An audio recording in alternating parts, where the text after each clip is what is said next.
Welcome, everyone. As we get started today, call the meeting to order for the Corporate Residential Service Committee. First thing is our land acknowledgement. I'd like to begin by acknowledging that we are Mi'kmaq and the District of Spaganagity and the ancestral and unceded territory of the Mi'kmaq people. East Hants further acknowledges the 50 African Nova Scotian communities whose 400-year history have contributed to the province's culture and legacies. We are all treaty people. First up, we're looking for approval of the agenda of all subcommittees. Moved and seconded. All those in favor? Aye. Aye. Approval of the minutes of December 12th, 2023. Moved. Seconded. Seconded. All those in favor? Aye. Aye. Next up will be new employee introductions. Jessica Silva. Who's taking that one? Is that UCL? Thank you, Mr. Chairman. Today I'm very pleased to introduce a new employee to Executive Committee and Council. Jessica Silva joined us this past week. Jessica's here with us. Jessica moved here from Ontario. She's been doing civil engineering technician work there for some time. And she will be joining Ben and Alex on our primarily our roads and transportation crew, but we'll be working with all of your different civil infrastructure throughout the municipality. So we are extremely happy to have that team rounded out now. We've been suffering with some vacancies over the last few years in that team, in and out. So we're extremely excited to have Jessica join us. And welcome, Jessica, and we hope you have a very long career here at East Hants.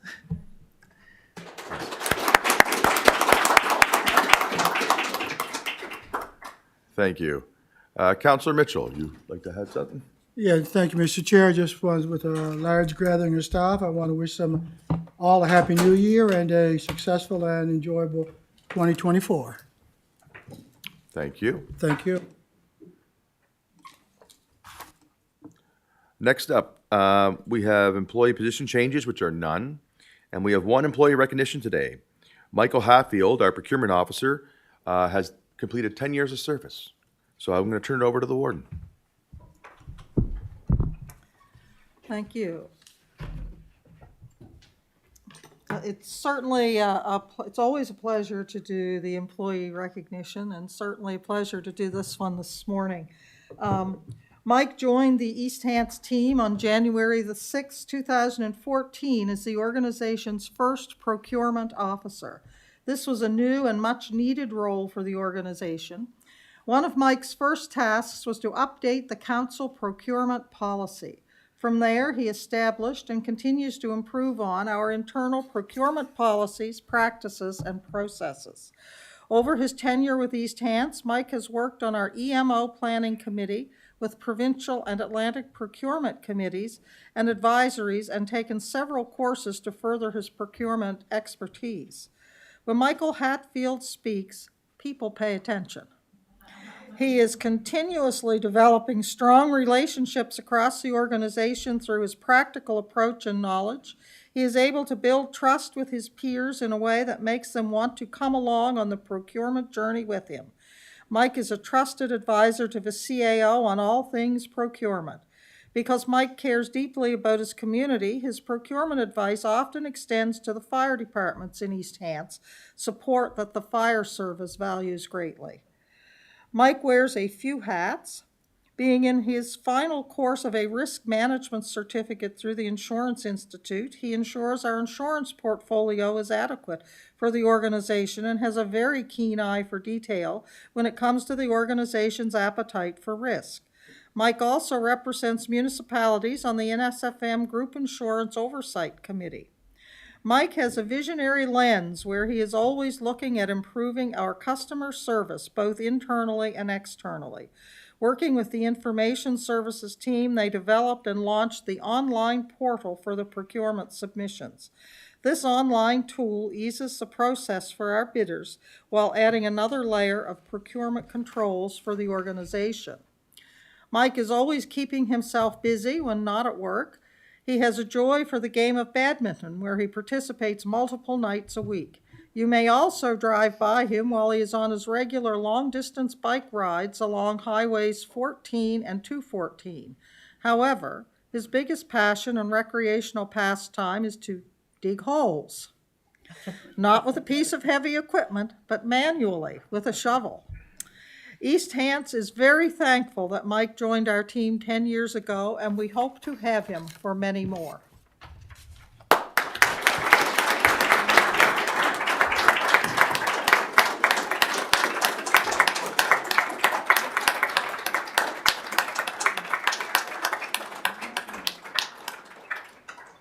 Picture Mike.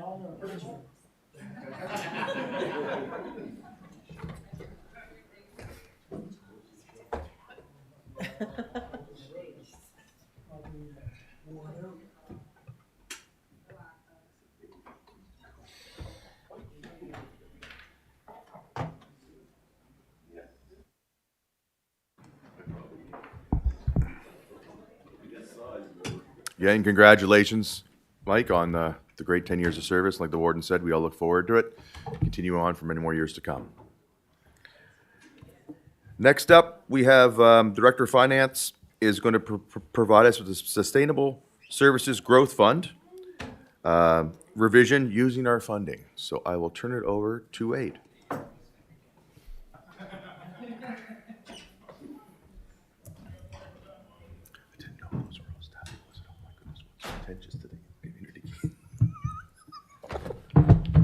Okay, good morning, everybody. I'm going to bring up this subject on Sustainable Services Growth Fund. If you recall, this is a new fund that we got from the province back in March of 2025. It's for restricted Can we just purposes. get you to enlarge that there, please? Oh, sorry. It's, Yeah, it's even worse for my eyes. Yeah. thank you. So this is new funds brought in March of 2025, and it's for specific growth purposes. We brought a report to council in July of 2023 in relation to 6 projects that we wanted to allocate these funds to. However, we found out during the budget process that we are not able to finish the industrial park lift station by March of 2025. So we want to reallocate these funds to the medical center lift station in its entirety. Now, we have to go back to the department and ask permission from them or update them on this project. So we're looking for council approval to switch these funds from the industrial park lift station to the medical center lift station. And that's the motion up in front of you, Mr. Chair. All right. Is there any questions on this? Councilor Rhino. So what would be the plan if this is shifted? What would be the plan for the industrial park one? So I talked to the director of INO about this, and apparently there's complications in relation to getting it done that requires further study to move forward on the lift station in the industrial park, and I'd ask him to comment on that.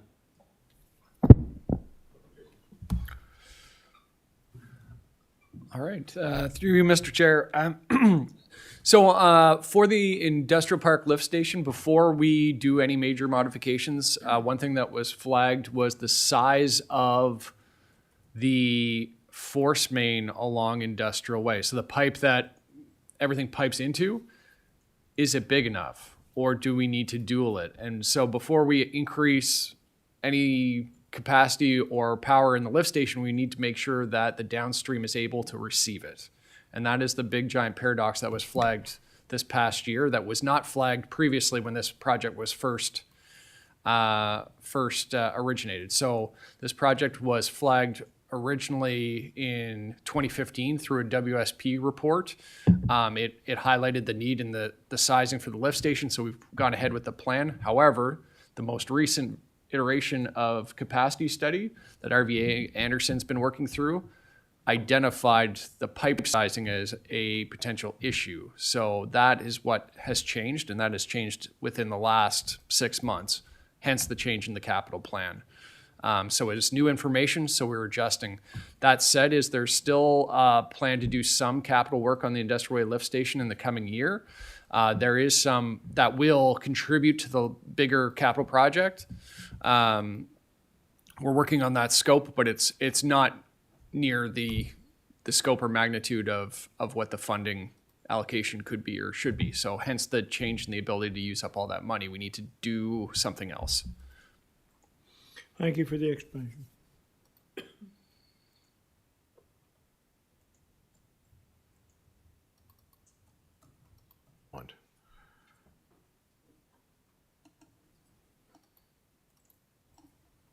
Warden. Yes, I would move that Corporate and Residential Services Committee recommend that council approve a change in allocation of $821,910 of SSGF funding from the Industrial Park Lift Station to the Medical Center Lift Station. Moved and seconded. Is there any discussion on the motion? Question's been called. We'll go to the vote.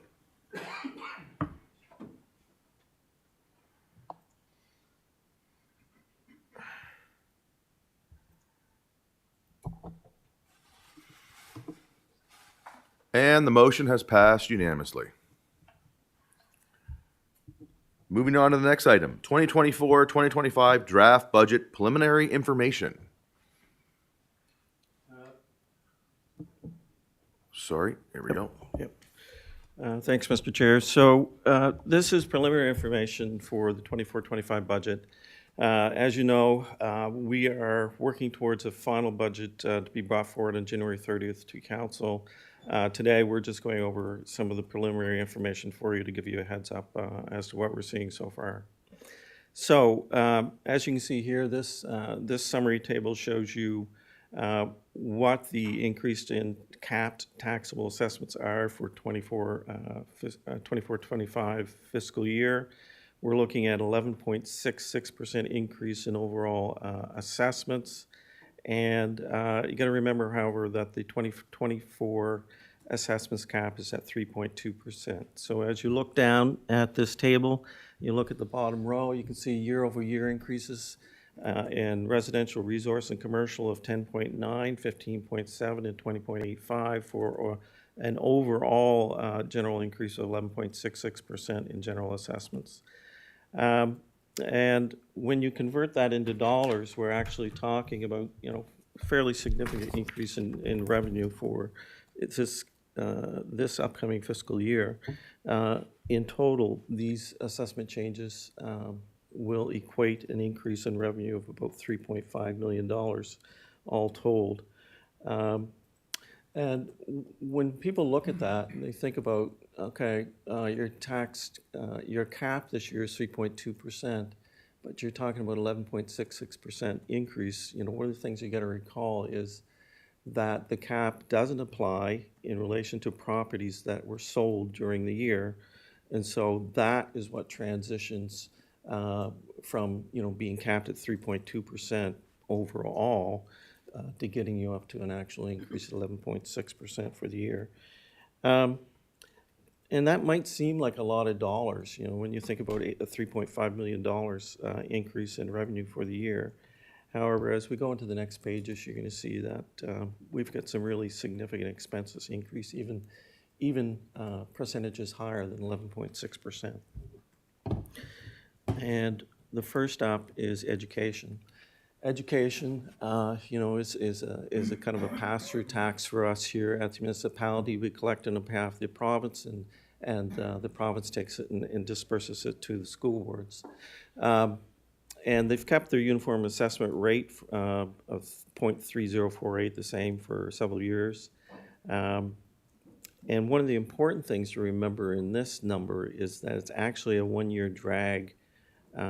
They're actually basing that number on the previous year's assessment numbers. And if you recall, last year's numbers actually had a cap, a significant cap, probably the highest we've ever seen, of 7.7%. So there's kind of a one-year time delay, and when we get in this big increase in education remittances that we have to forward.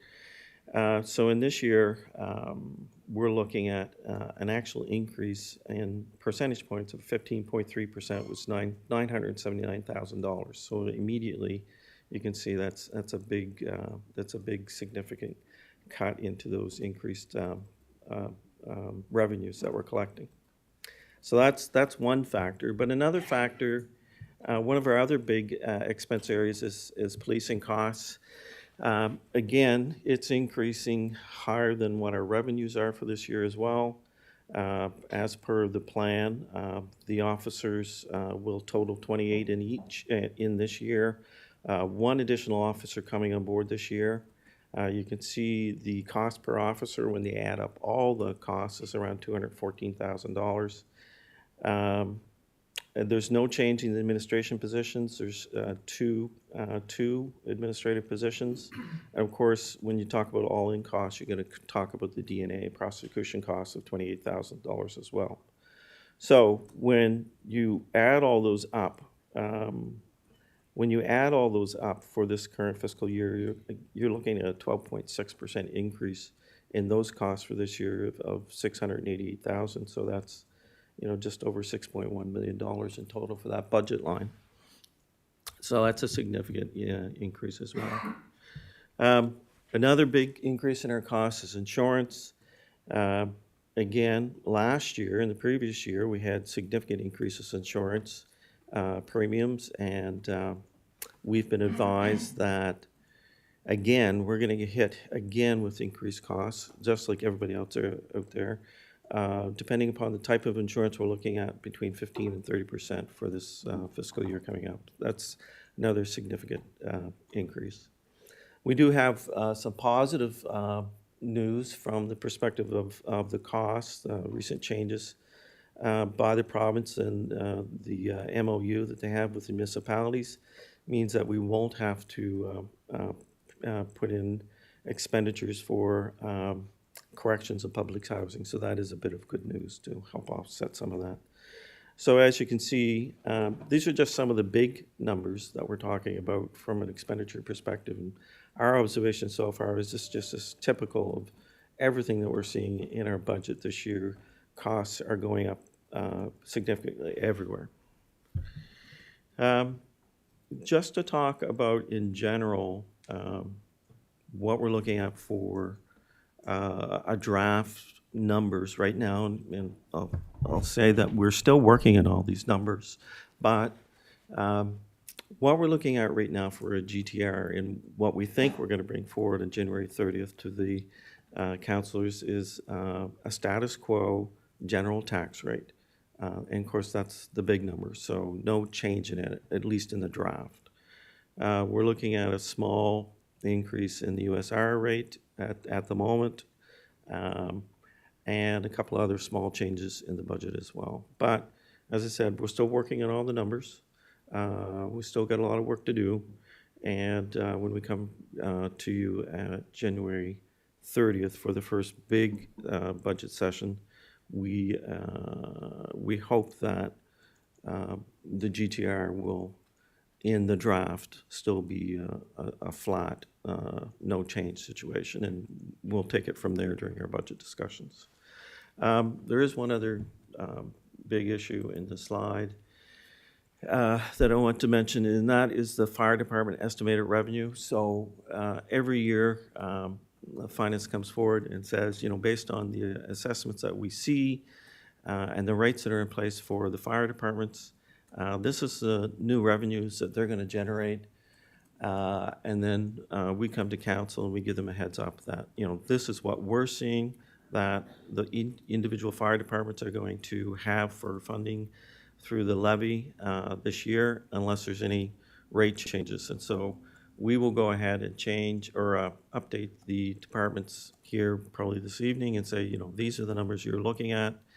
And if you wish to, if your department feels that you need to have something changed, the rate or anything of that nature, that you should get in contact with your relevant counselor right away, within the next 2 to 3 weeks, so that we can finalize any required changes to the fire department levies. Because we're probably looking at finalizing the actual budget document by mid to late February at the latest, I would think. So, there's a time frame there that we want the fire departments to get in contact with yourselves and advise us if there's any changes needed. Those are really the preliminary information I have on the budget for you today. and more to follow on January 30th. But if there's information I can try to provide on this preliminary information, I'll do so. Thank you, Wade. First up to speak, Counselor Rhino. Thank you very much. When I read this, I thought the words of a song. I can't remember the title of the song, but in the song it says, "Break it to them gently when you tell my mom and dad." Well, Burton Cummings, I was just told. But that just reminds me of what it is. You know, is this a similarity? You know, you talk about assessments going way up, and even so the cap ones and the ones that are not. And, you know, you're talking about a status quo budget as far as a general tax rate. People will still be paying more. And with the cost of living, the way it is, people struggling, I think we all should be looking to look at this to see if we can do anything to cut this rate, cut the general tax rate. So we should be going through this with a fine-tooth comb to try to see what we can do, because people are at they're at the breaking point. They're right up against it. They're in financial straits. A lot of people out there. Now, there's a lot that are not, but there is. And I'm thinking about the ones that are struggling day to day, the younger people that are working, living paycheck to paycheck, the seniors that are on fixed incomes. You know, I think, you know, government can't do everything for everybody, but we sure can pay attention to this and see what we can do to cut this back. Thank you. Thank you, Counselor. Is there anybody else? Seeing nobody else, I'm just going to turn it over here to the warden for a second. I'm just going to make a comment.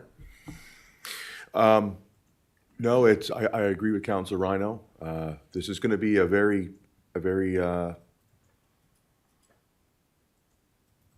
not heated, I would say very reflective budget that we're going to have to do this year, because there are a lot of costs that have gone up, and there's a lot of needs that need to be addressed that we can't avoid due to population and everything else and how we're growing. So I wanted to say to all my fellow councilors, like, you know, when we prepare for budget season, as we go through it, we're going to go through it section by section, and in each section, we're going to focus on that section, and then at the very end, we'll do a wrap-up.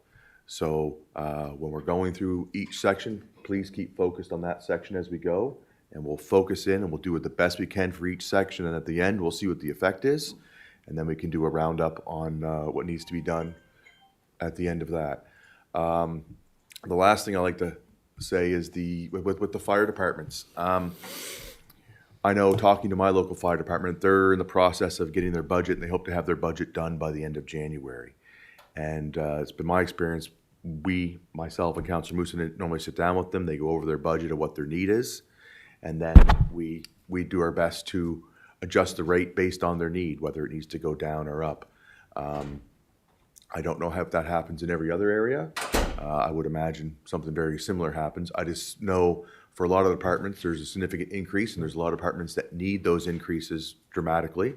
And there are some that maybe that could be a way of lowering that rate, is bringing it down in that regard. So that's definitely something that we all as councillors should look at in discussion with our local fire departments of what they need now and going forward, and if there's any way that they can help ease that tax burden on the residents as well.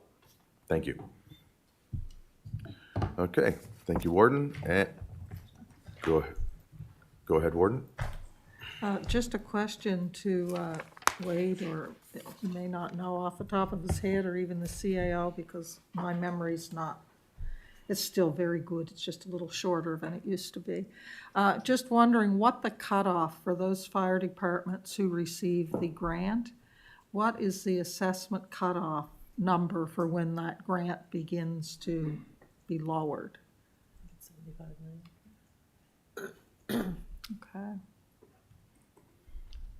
So I'm seeing,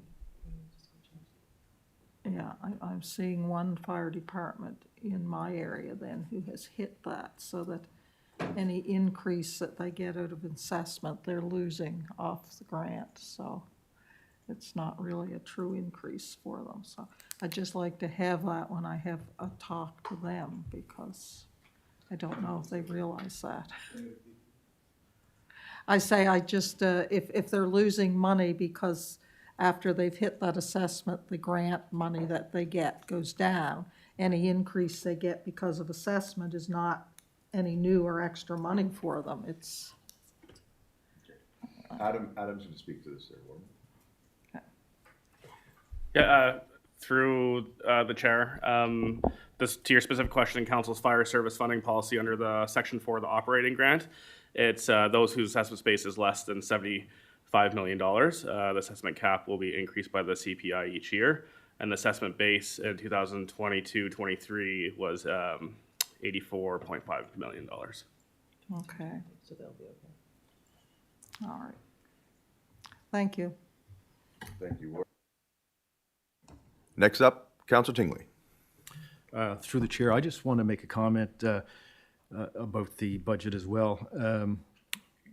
One thing, I'd like to thank past councillors and staff that have established these reserves that we have, because I can see in the next coming years, based on the prices or the cost of education and police, and we know it's going to be infrastructure as well, the percentage of increase is going to be high. I think it's going to be very difficult to cut income, because I think we're going to have to probably increase the reserves to be able to deal with these increases that we're going to be facing over the next few years, because the percentage of increases in our expense is not going down. It's going up. And hopefully we can make some cuts, but it's a very difficult time to make cuts in your income. Over the next few years, we're going to need more income than we even have now to be able to deal with these expenses. These increases now are not going to go down. They're going to remain the same. And the trend we've seen over the last 3 years is astronomical increases. So that's my only comment. And I'm very thankful. You know, I wasn't on this, I've only been on this council a short time, but past councils that have established these reserves and staff, it was a very good thing, and you're going to need them. Thank you, Counselor. Yes, and with education, every time a new contract and big raises happen for the employees, which they deserve, that increases the education bill that then gets pushed on to us. So that's also something to understand as well. All right, I guess we can put that one to bed, and we'll move on to the draft budget for the East Hants Arena Association Sportsplex. They're not here yet? Okay.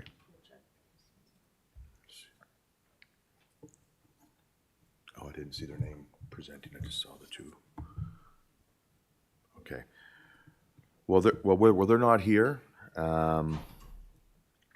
Who's going to take the business technical one where Graham is in the meeting? Are you taking the business technical assistance? All right, we're going to move on to, we'll circle back to item 12. We're still not at the time of break, so we'll save for that. And we'll jump ahead to item 14, the Business Technical Assistance Program. And Adam is going to be taking that. Just one moment, Mr. Chair. I just need to close a few things on my Not a on my problem. laptop here.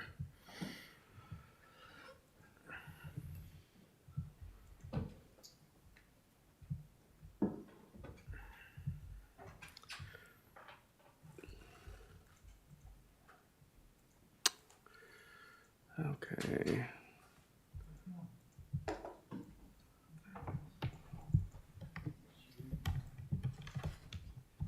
Actually, close one more thing.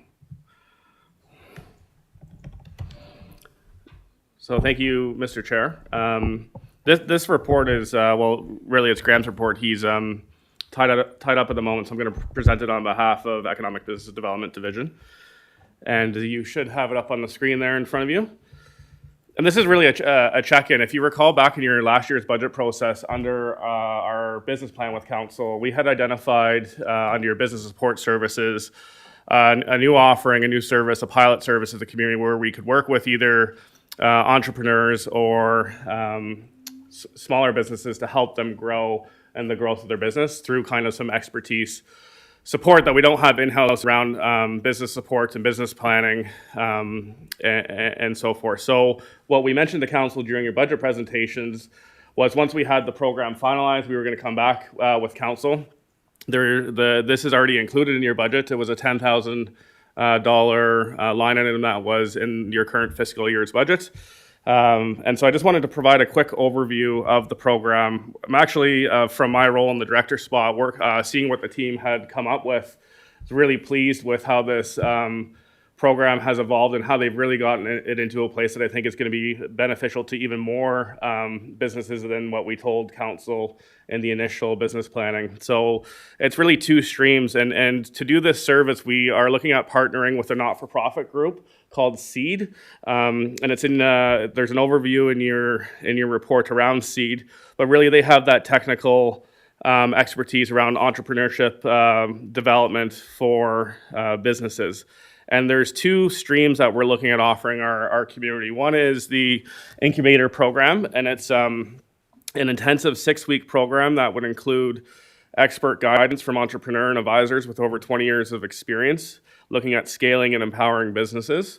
And, you know, it's also we'll have some one-on-one sessions available for those entrepreneurs to talk through their growth opportunities and profitability and financing and managing kind of the whole realm and spectrum of business startups. So that's the incubator stream. Then there's the accelerator program.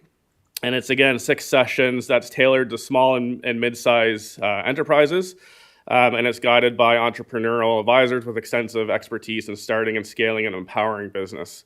So in this program, the businesses will combine the design and thinking with specific business accelerator principles, tools, methodologies, design, plan for the organizations, and really help those businesses kind of take it to the next level.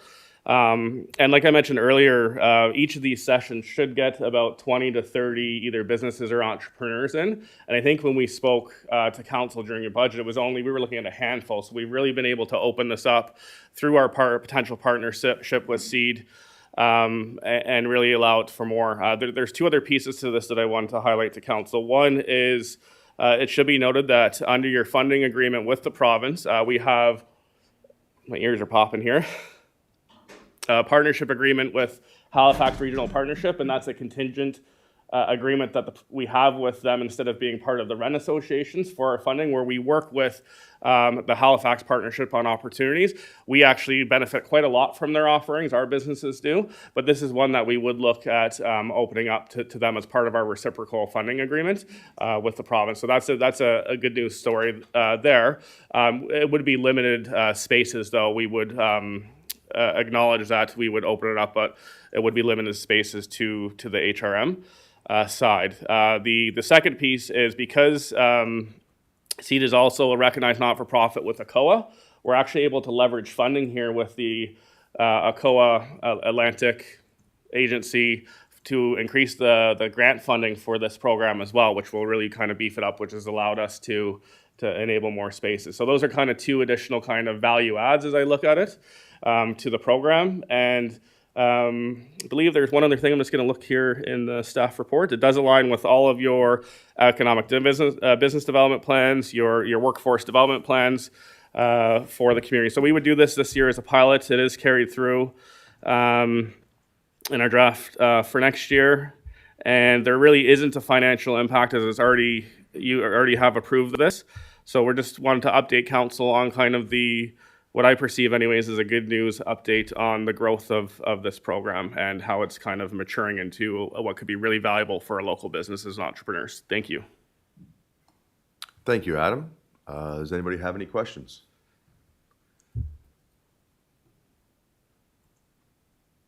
Councillor Mitchell. I'll move the recommended motion that the Corporate and Residential Services Committee recommends to council to approve the Business Technical Assistance Pilot Program Service. Moved and seconded. Is there any discussion? Question's been called. We'll go to the vote.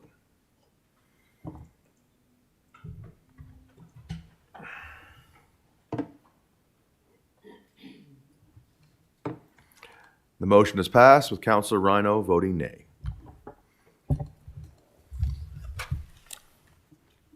We still have some time left. Do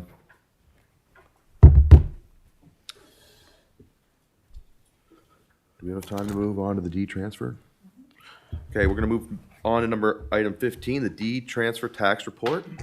And I'll call up the Director of Finance once again. Wade. Oh, Scott's here. Okay, so correction on that. Wade, sorry. Have a seat.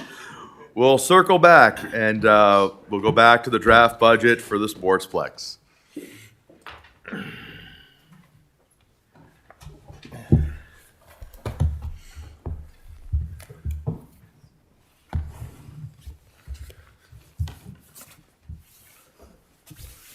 Welcome, welcome. We'll give you a second to get settled there. Don't worry.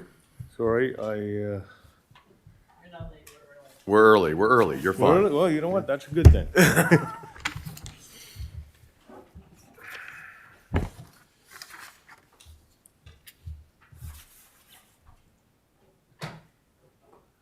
All right, we're good to go. I believe there's somebody pull up the presentation.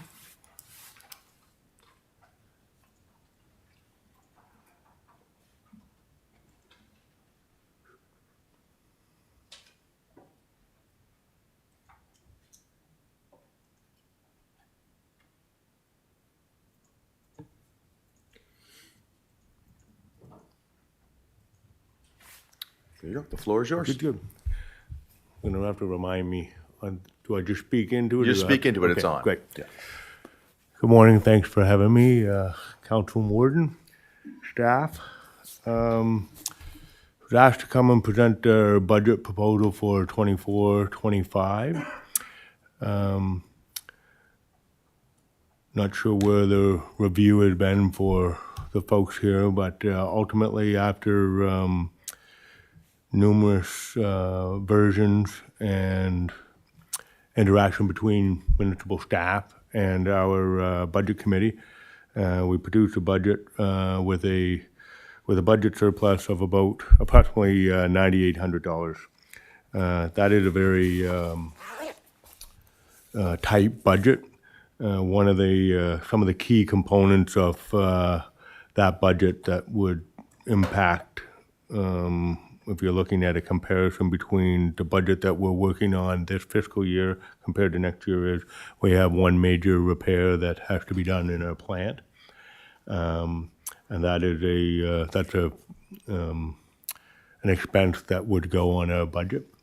That repair is for heat exchange plates in the plant.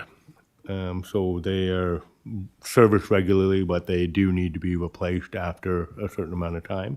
When I say a certain amount of time, it's a little bit, it's not an exact date based on whether a facility would be a full year-round facility or seasonal. So where we're seasonal, the general wear and tear could be 7 to 10 years.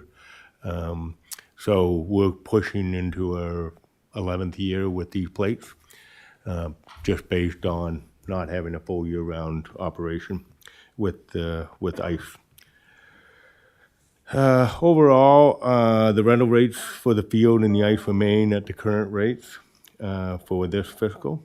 Wages reflect a 3% increase over 23-24. Our power rate remains the same for 24-25. Again, that increase that had been budgeted with Nova Scotia Power over the last couple of years at approximately 7% per year, that is included in this fiscal and the budget numbers for next fiscal. Our insurance premium has increased approximately $14,000. Important to note there that still does not include a dome replacement if there was a catastrophic failure premium.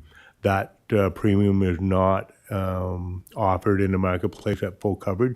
There are percentages that they will cover, with the deductible still being in the $250,000 range.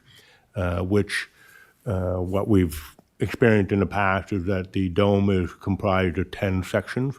Each one of those sections can be replaced if there was a failure in that section, so it's not a complete dome replacement. If we had catastrophic category, a high category storm where we had sustained 200-mile-an-hour wind and it blew the facility away, that would be catastrophic and we would not have coverage for that. But in general, if we had a collapse due to snow, wind, the section that that failed could be replaced, and that cost is generally, at last market analysis, was around $200,000, and that's 2019. So I'm assuming based on the inflationary pressures, that cost would have gone up to a certain degree. But again, for the $250,000 deductible, it doesn't make sense to have that coverage at this point.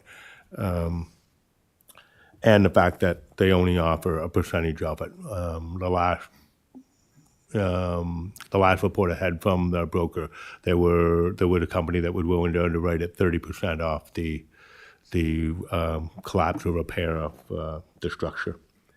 Our cafe is projecting a $50,000 profit for next year. That's based on the trend that we're seeing in this fiscal year already.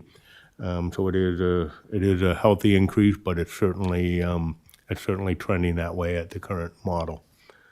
Budget projects a $70,000. Bingo projects a $70,000 profit, which we typically fluctuate between $55,000 and $70,000 based on the previous 5-year trend of when our jackpots pay out.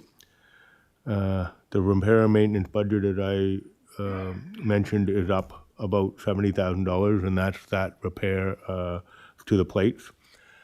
That number is best guess off the information that we had from one of our suppliers, that it would not necessarily be a tender price.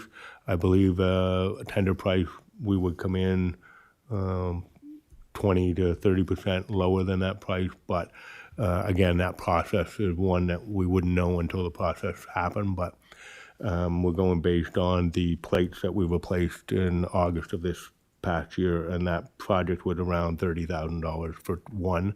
These are smaller, a little bit less work, but it's still 3 of them. So, our golf fundraiser, which we held in September of this past year, is being moved back to June for next year. We have a lot of positive uptake on that already. So we're expecting that to be a positive. And as of our current budget right now is tracking to approximately $5,000 within the budget. So we're pretty good shape at this point, according to the budget. All right, thank you. I guess open up for questions right now. Does anybody have any questions? All right, first person up for questions is Councillor Sandra Garden-Cole. Thank you, Mr. Chair. Through you. So I'm just wondering about the $14,000, that's a $14,000 increase in insurance. So what is the yearly insurance payable? The yearly insurance payable right now is around $100,000. Okay. And we're expecting it to be around $108,000 to $10,000 next year. Okay, thank you. Thank you, Councillor. Does anybody else have any questions? No? Seeing no questions, thank you for your time and thank you for your presentation.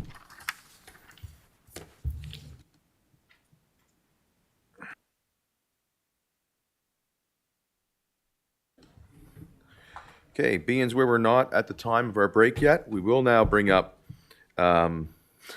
back the Director of Finance, and we'll go over the D-Transfer tax report.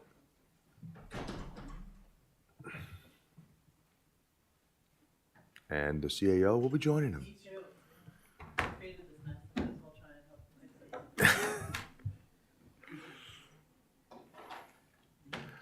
So which one will be speaking first? Okay, thank you.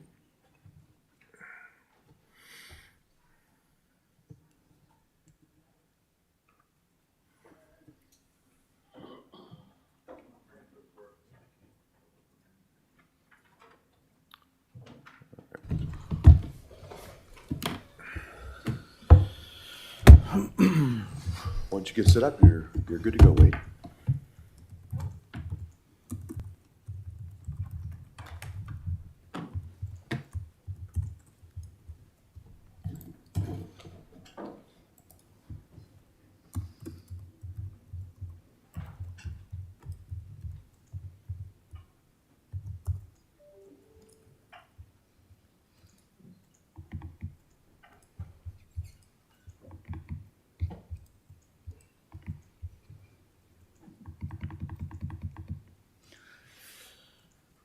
Okay, okay, good morning again, everybody. So this morning, we're going to talk about the deed transfer tax. The CIO and I are going to tag team on this a bit.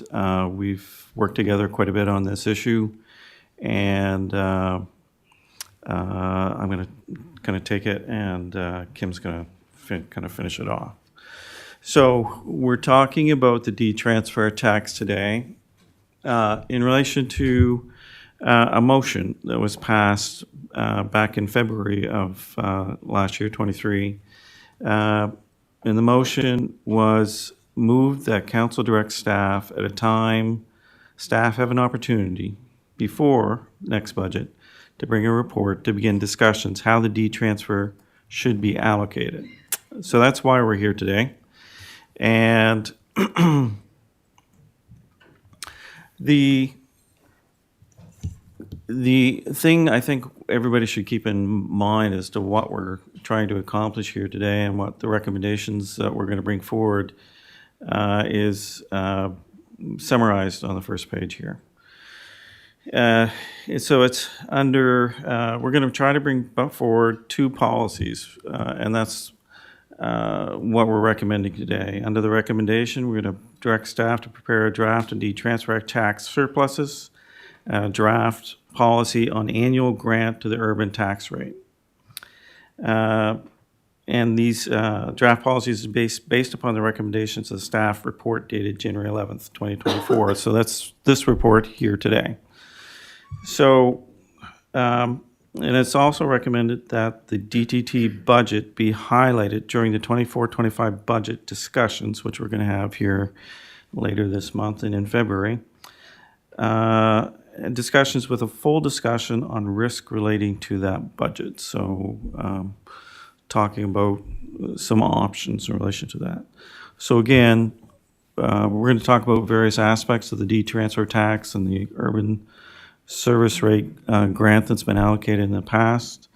But essentially, that's what we're trying to do here today. We're not really trying to finalize any numbers in the budget or what gets moved to the urban service rate for this issue, but just focusing on the fact that we would like to come back based on our discussions today with two policies and to talk about this further during the upcoming budget process.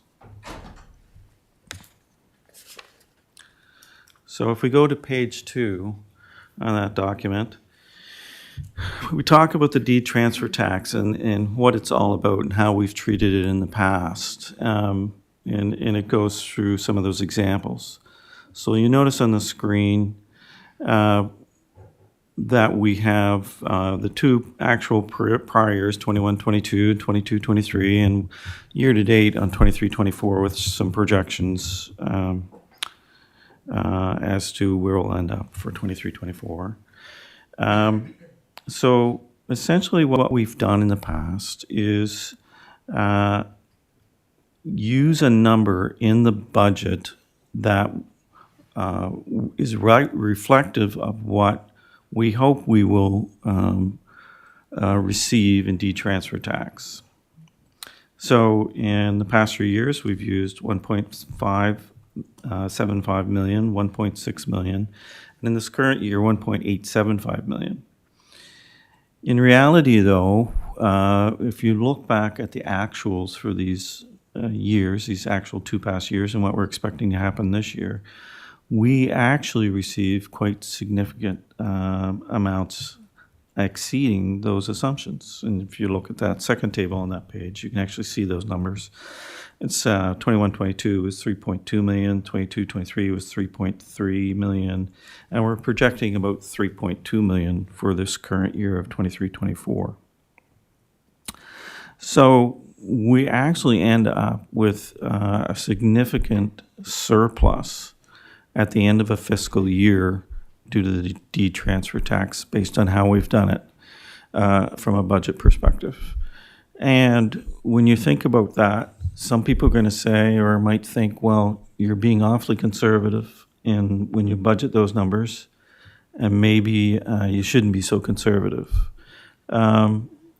But an important part to remember is that the D-transfer tax by its nature is not as predictable as our other tax revenues, which are fairly, extremely predictable based on the assessments and our tax rates that we provide for a year. The D-transfer tax is unique in that it's not predictable. The other thing to keep in mind is the MGA requires that municipalities cannot run a deficit in a year. And should they have to make it up in the following year. So I would say that given the nature of the D-transfer tax and what's going on at the MGA, it has been prudent from a certain perspective to handle things the way they have from a budget perspective.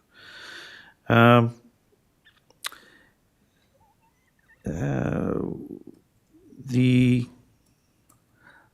schedule, the bottom schedule on that page that you see on page 2 is also reflective of where the D-transfer tax dollars are actually coming from. You can see that the numbers are reflecting that if you break up East Hants into how people have talked about certain geographic areas and how that seems to make sense to talk about in certain geographic areas, urban, Uniac, and rural. The vast majority of it is coming from urban on a consistent basis. Next is Uniac, and then the rural areas. And that's something to keep in mind as we talk further about this tax, and we also talk about the urban service rate grant that has happened in the past. And to elaborate on that urban service tax rate, you'll see on this page as well, up at the top, where I've talked about what we actually assume for the budget number in the year, which is 1.575, 1.6, and 1.875 respectively. That in itself is used to reduce the GTR rate when we prepare the budget each year. But you also have to keep in mind that from that actual number, we're also reducing that number for the GTR by what goes into the urban service rate grant. So in the past, it was a fixed amount, $400,000. Last year was increased by CPI to something like $433,000 or something like that. So that's important to keep in mind as well. It's also important to keep in mind that we have created in the past a small reserve of just over $289,000 that's sitting in reserves should we not achieve what we have assumed from our D-transfer tax in the budget. So it is sitting there as a safeguard should we not get there.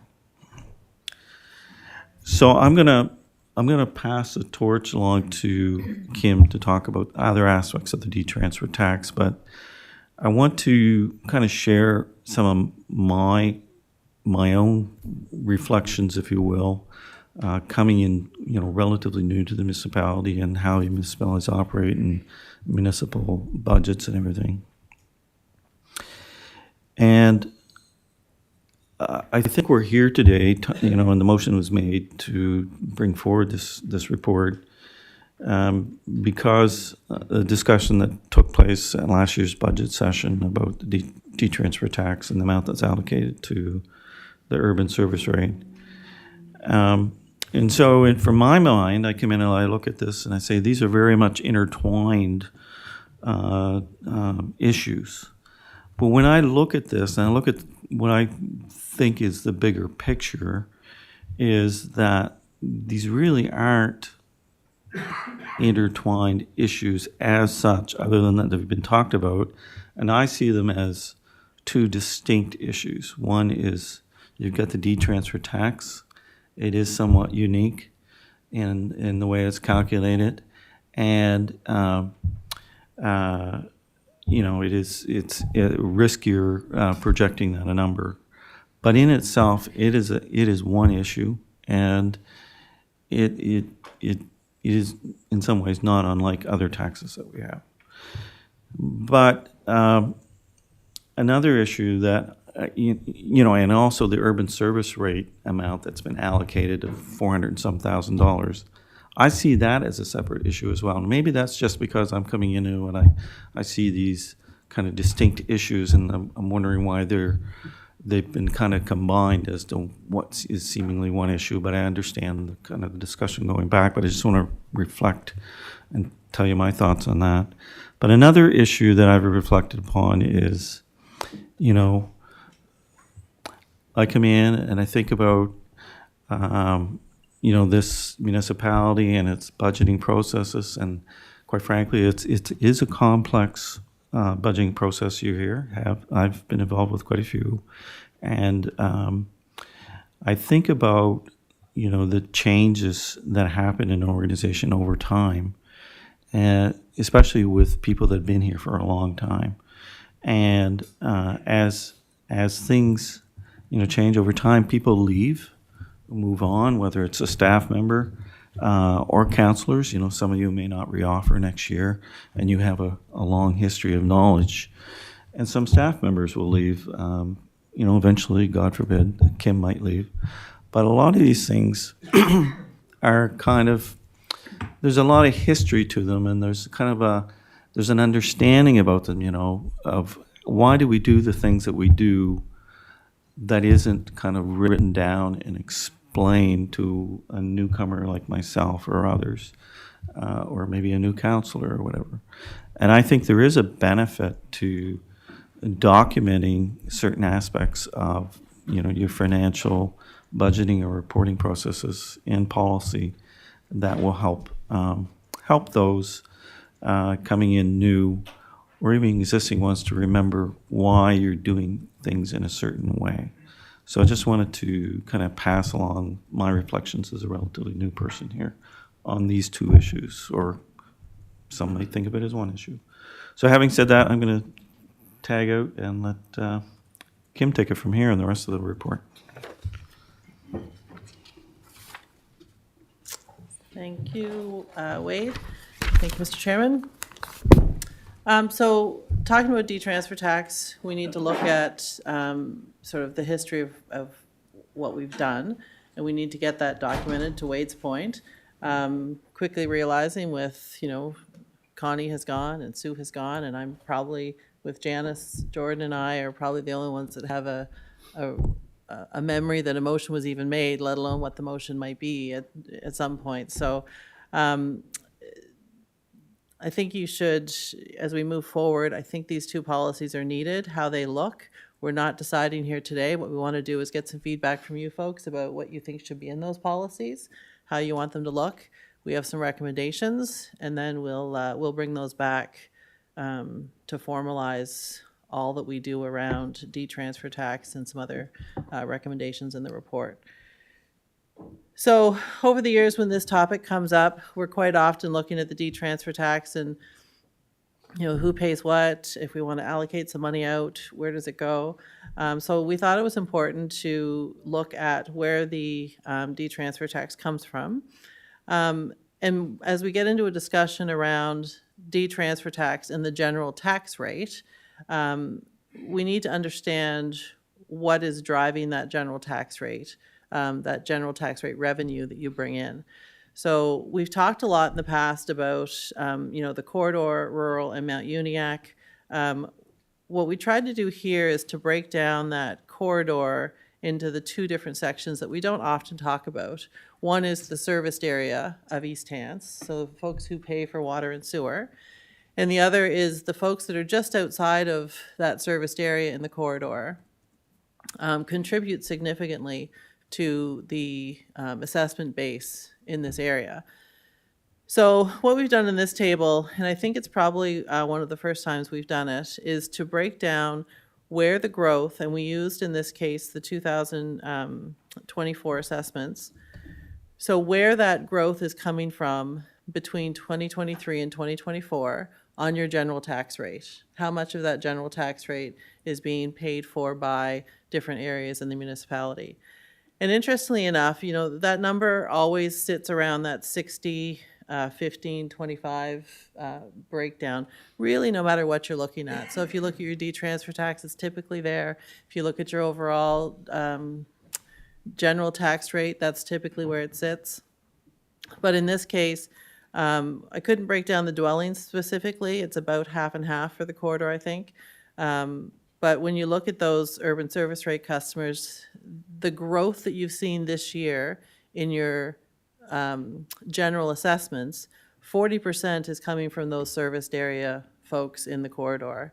And they're not just one district, but they're parts of several districts that make up that, that urban service rate core of properties. So I think that's important to note.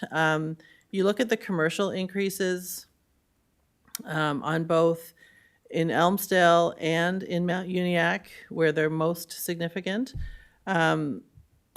It's important to note that that growth is primarily being driven by the growth in your business parks. I think for, you know, Elmsdale certainly has some exceptions, probably more exceptions than Mount Uniacke, but most of the growth that you're seeing is in those business parks, which is fueled by the general tax rate. So all of the development that you do in your business parks is fueled by your general tax rate. It's paid for by all of the taxpayers in East Hants. And council's made that conscious decision to do that because, as you can see, the numbers really drive the commercial assessment on that investment you're making in those parks. So we've done over the years a lot of different analysis to show you that long-term those parks will pay dividends back to the taxpayers. And when they do that, they don't just pay dividends back to the folks that are in their area. They pay tax dividends back to the entire municipality. So that growth is being driven primarily by that investment in your general tax rate. When we look at growth, the growth by, so this is in your revenue. You're looking at, this table just shows assessment growth between the 2 years by area, where that growth is coming from in that individual areas. So the next thing we wanted to point out is talking about infrastructure. So when you look at the infrastructure costs that we are going to see in the next few years, it's quite significant. In order to grow the areas where you're seeing your growth, you need that investment in those areas. And as much as we, might not like that fact that that is where the growth is being driven, this corridor is a natural corridor for growth for East Hants. That's not to say that other areas aren't going to see growth, but you've got this corridor and the corridor from Mount Uniacke will be the next, sort of in the next 20 to 30 years, you're going to see that corridor out the 101 be sort of that next growth corridor as well. So growth does come at a cost. And as you grow, you're going to see, like Wade mentioned this morning, you're going to have increased costs in your RCMP, your education, your roads. We're going to talk stormwater management at some point. All of those things require you to invest money. In recognition of that, in this area, the area that's providing you with most of your growth in your assessment, Council has historically granted the urban service rate what started out as, I think, $100,000 and some thousand, now sits at about $430,000. And over the past 20-plus years, that has grown based on council policies. And they've changed slightly over the years. But really, when D-transfer tax was a few $100,000, the grant was 40% of that. As D-transfer tax got closer to the $1 million mark, it became 40% of, I think a few years we went over the million, so it was more than 400,000. And then council said, no, we're going to keep it at 400,000 up to $1 million, because you never really imagined that you'd get $3 million in D-transfer tax at any point. Certainly a COVID phenomenon that seems to be hanging on a little bit. So that's the history of the grant. So over the years, it's been less than 400, but when we got to that $1 million D-transfer tax mark, it basically stayed at 400, and that's just the amount that it's been. Last year, council did increase that grant by CPI, so that went up to $430,000 in 23-24. So for this year, we've drafted the budget with that grant going up again by CPI, but there are discussions that council can have around that. And I think there is no magical number that we can give you today to say, oh, it should be this or it should be that. What we do know is that this area here in the corridor is going to need significant investment in infrastructure like sewer, water, and transportation in order to continue to get the growth that you've been seeing. And yes, other areas will grow, and this area would grow without that investment as well, but not nearly as much as it will if we put that investment in. And of course, there's other pressures around the province around housing and affordable housing and all sorts of those things. And I think East Hants can be part of that solution to that problem. We're well suited for that. There's also the work that's being done by the Joint Regional Transportation Association looking at corridors like to Mount Uniacke and to Elmsdale that is really going to talk about that transportation piece that's going to make growth happen more if we can get that transportation piece provincially figured out, and that will drive more growth into our area. The table that we put in the report was basically a history of sort of the capital expenditures that have been made into this area. Not all of them, but things, I don't believe the Sportsplex, I don't think is in here. But that, again, is another cost that has been borne by the folks that are in that general urban service area. These are just capital expenditures sort of related to that growth.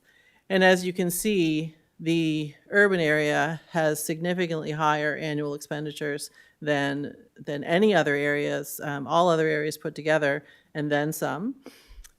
So when you look at that, all of those expenditures come with, yes, they come with some grant money that's given to the sewer and water projects, but they come with tremendous debt charges.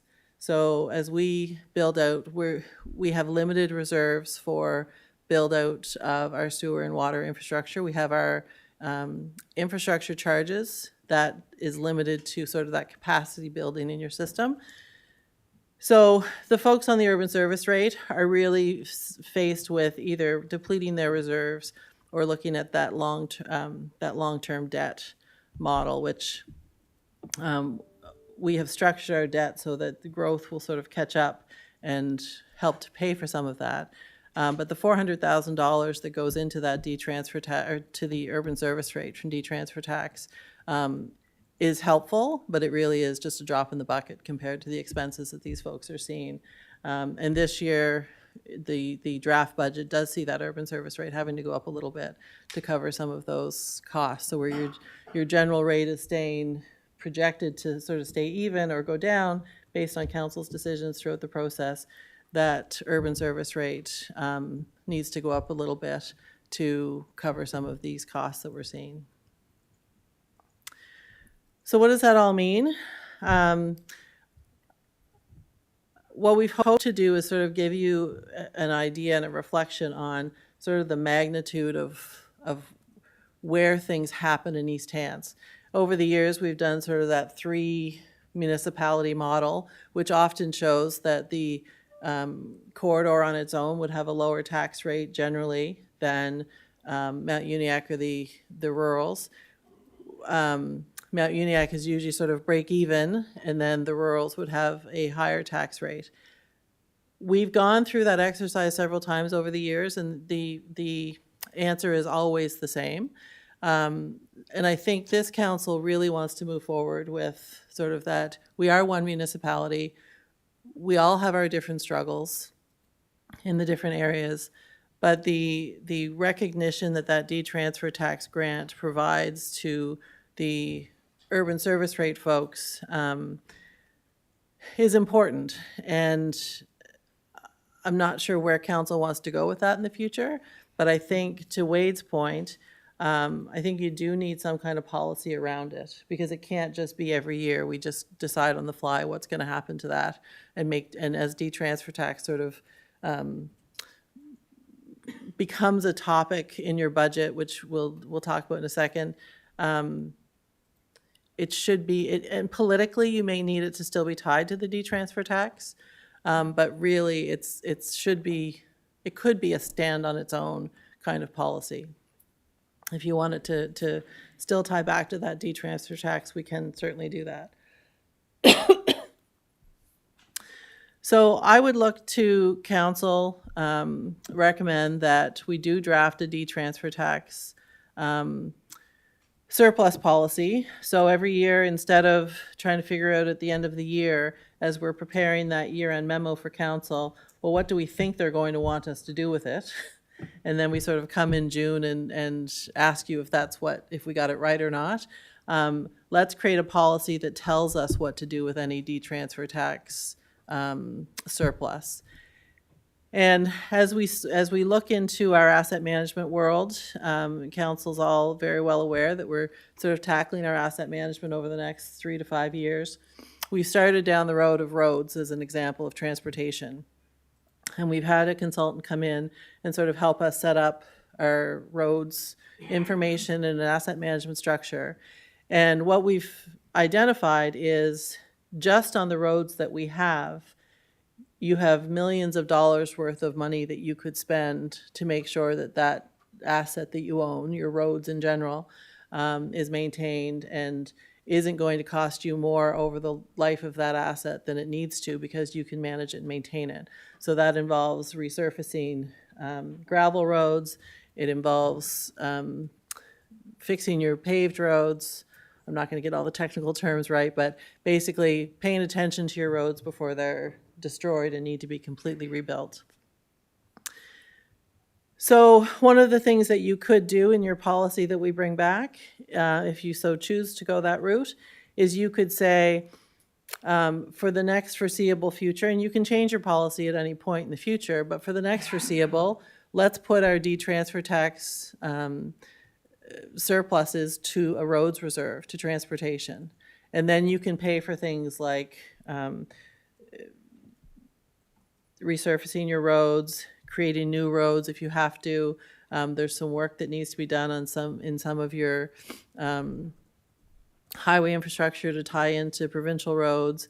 We've got traffic light discussions, we've got sidewalk discussions. All of those things require money.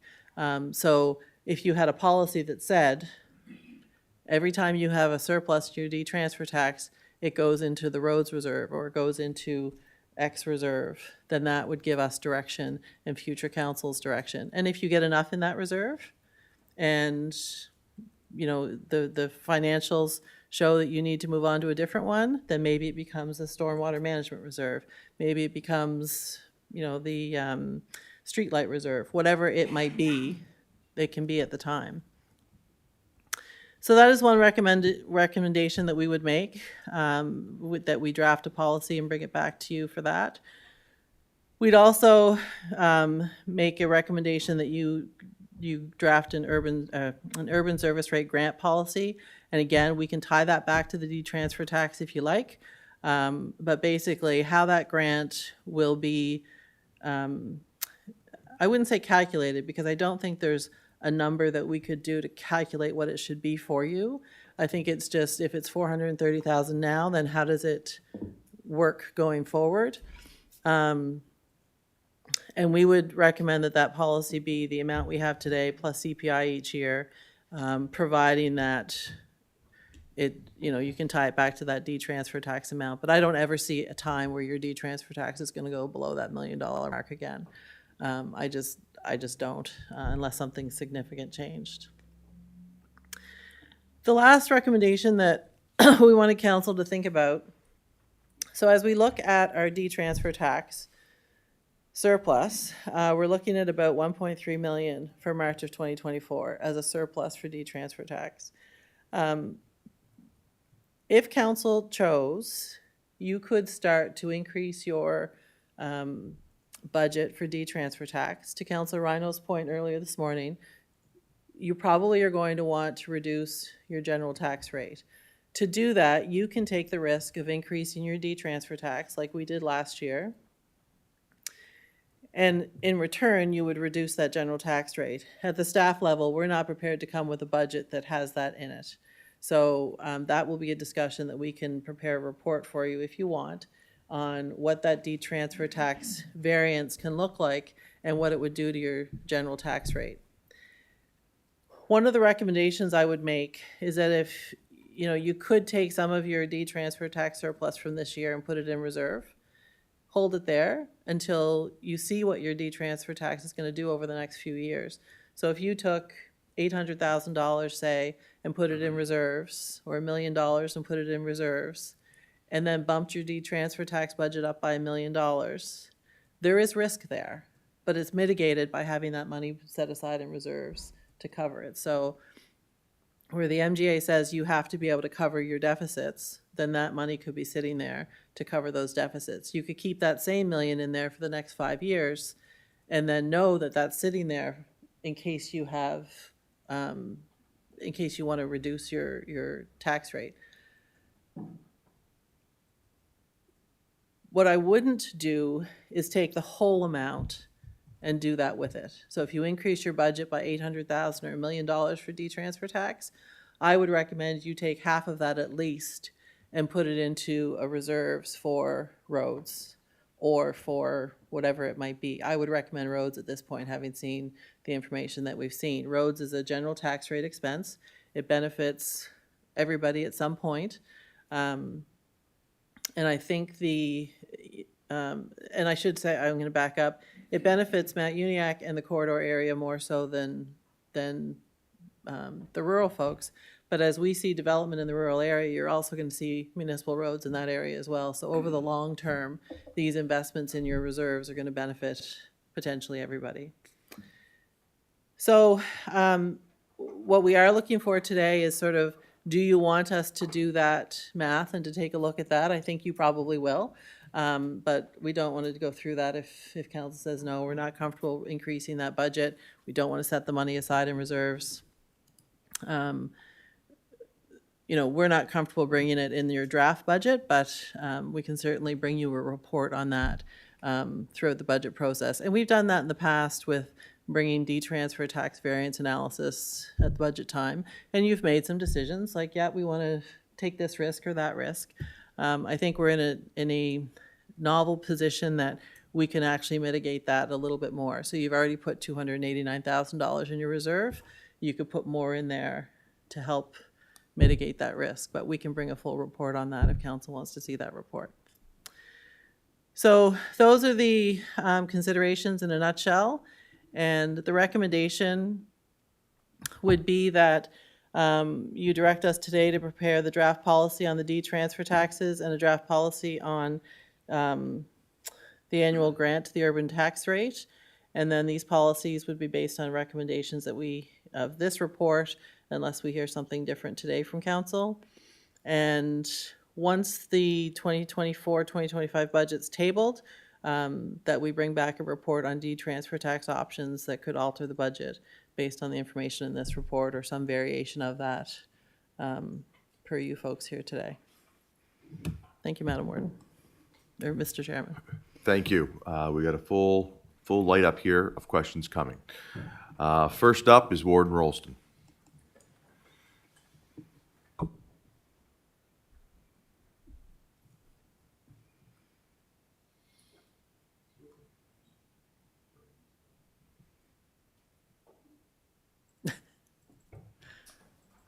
There we go.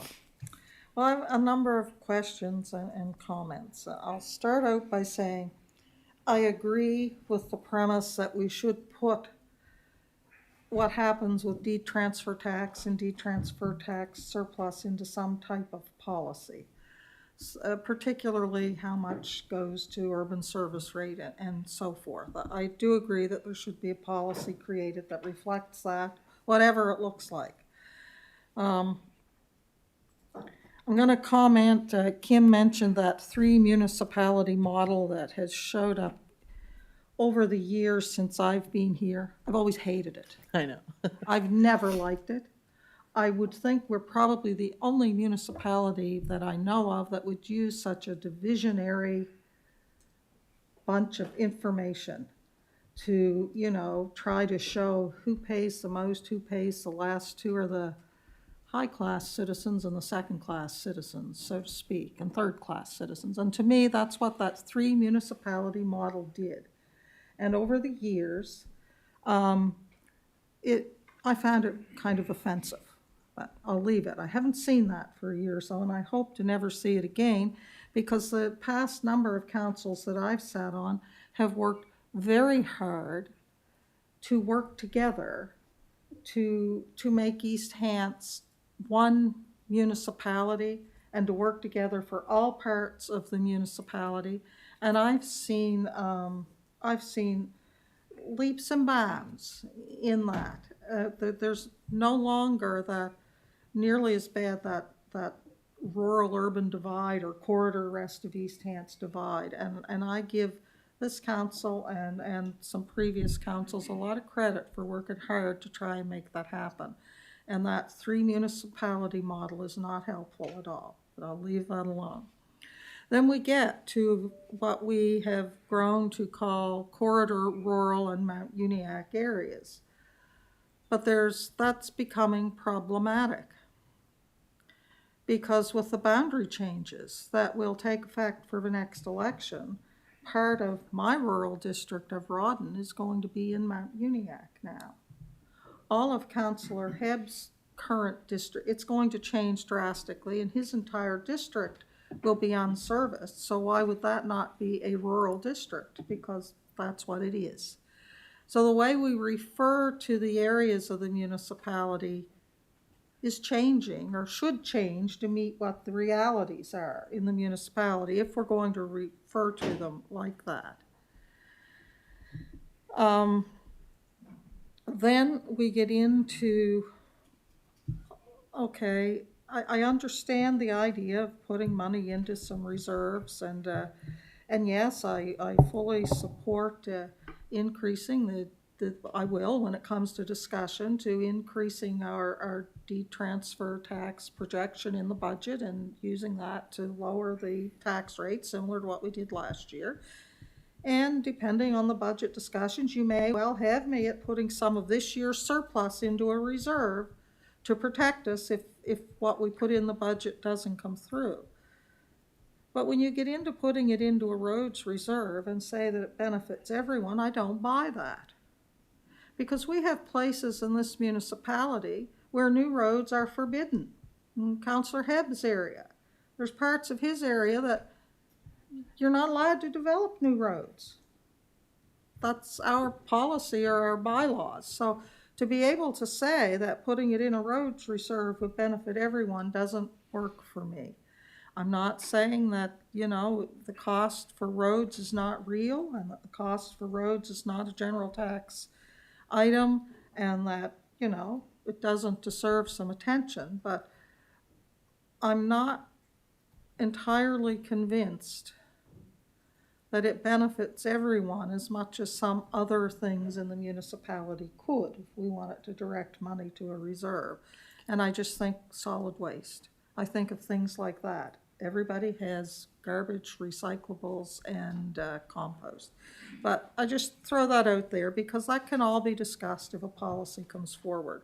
But those were the things that I noticed first, and I just personally don't feel that we can continue to use the terms corridor, rural, and Mount Uniacke, having them referring when they don't refer to the same thing year over year, so that the numbers coming out of them are not really comparative because they're not the same geographical areas. So I have a bit of concern there. So, but other than that, but as far as the idea for creating policies that just simply put what we're doing or what we plan to do into policy form, so that if Wade retires in X number of years and Kim's retired in X number of years, and the new people come on and say, well, they did this last year, but I don't know why. You know, I think it's a good idea to formalize a policy that explains why we do what we do or what we're going to do. But I suspect, on my part anyway, what that policy looks like is probably going to be up for a lot more discussion. Thank you. Thank you, Warden. Next up to speak, Councilor Musa. Thank you, Mr. Chair. Where do I start now? Anyways, for an urban councillor, this report looked awesome. For me, it looked different. I see it differently, way differently. So let's start with the district. So when you gather the money, where the money comes from, you join all the urban, you include Grand Lake, you include 9 Mile River, you include everything that is not on sewer and water, and when the distribution comes, those people will be excluded. I think that's the first unfair thing that we're doing. Second, when you compare Mount Uniacke, which is 2 districts, to the urban area, which is 6 districts, and you get 25 and 62, I think Mount Uniacke is bringing way more per district than the other areas. That's the second one. Then you said without the major investment in upgrading for the business park in Elmsdale.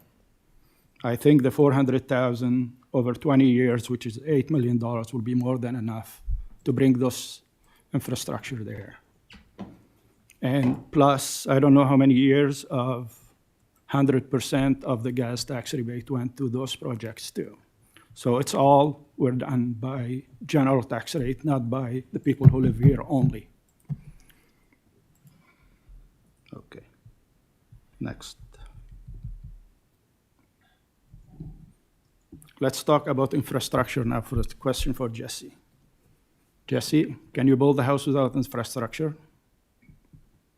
Yeah, even in a rural area, can you? You call sewer and water well infrastructure or no? I know it's not municipal, but the resident pay for it too. So to continue, let me continue and let me know after. So for Cottage Country to bring $200 million of assessment to this municipality, they had to invest $12 million at least in infrastructure. And that was passed to the resident. That means our residents are in debt for $12 million before they buy their home. So I think, and I know it's different than having a municipality, but if the municipality did the condominium, that's what's going to be. The municipality will be at $12 million in deficit and have to regroup that from the people of that subdivision. That's what's happening. That's what's driving growth in a rural area. And that is not being seen by staff. I don't know why staff don't see what's happening in our area as an investment that our residents are doing, not the municipality. But it's still an debt on our resident too. So that should be looked at. I might have some more question after, but I have to get some answers.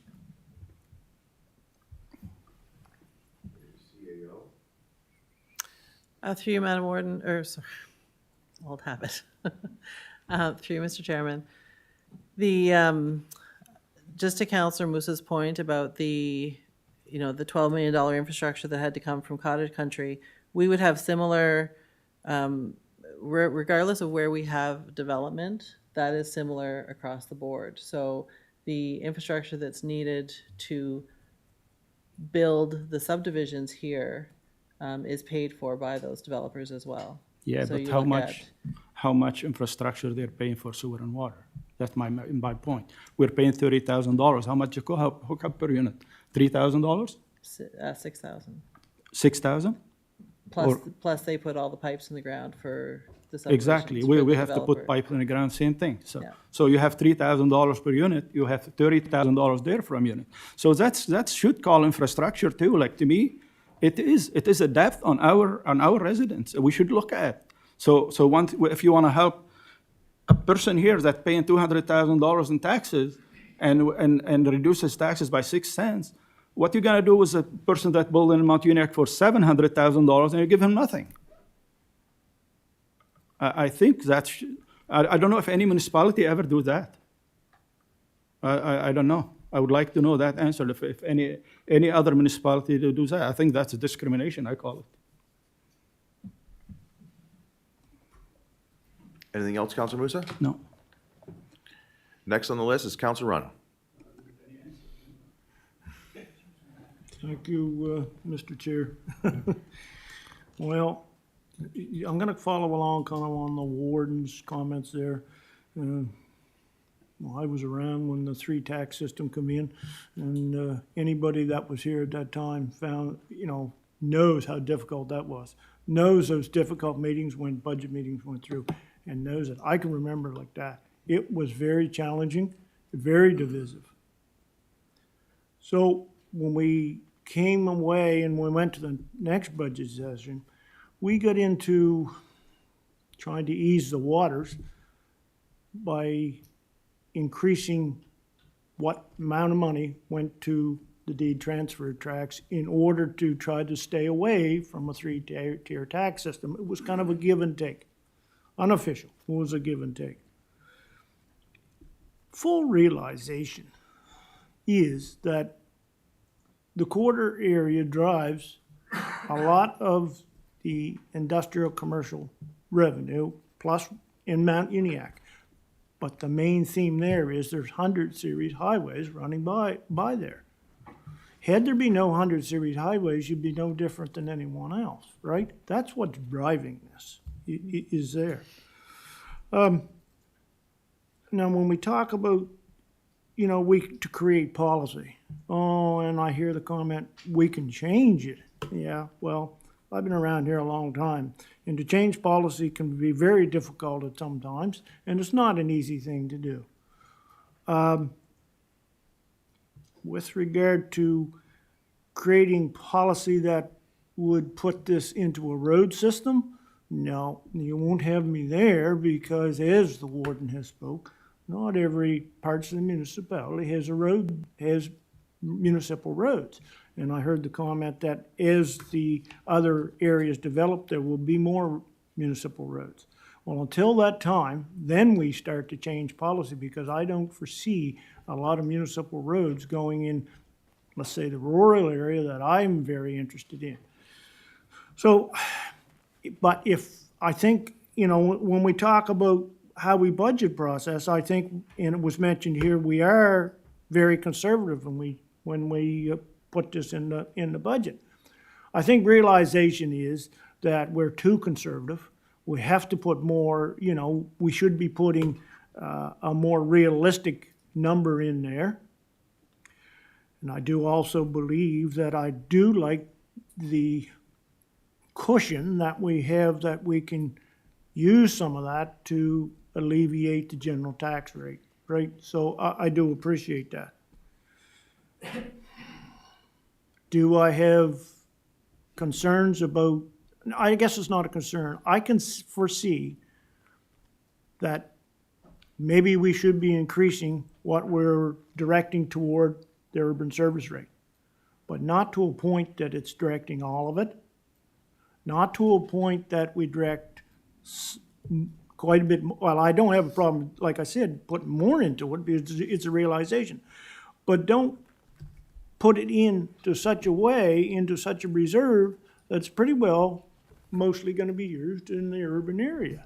I don't think that's fair. So,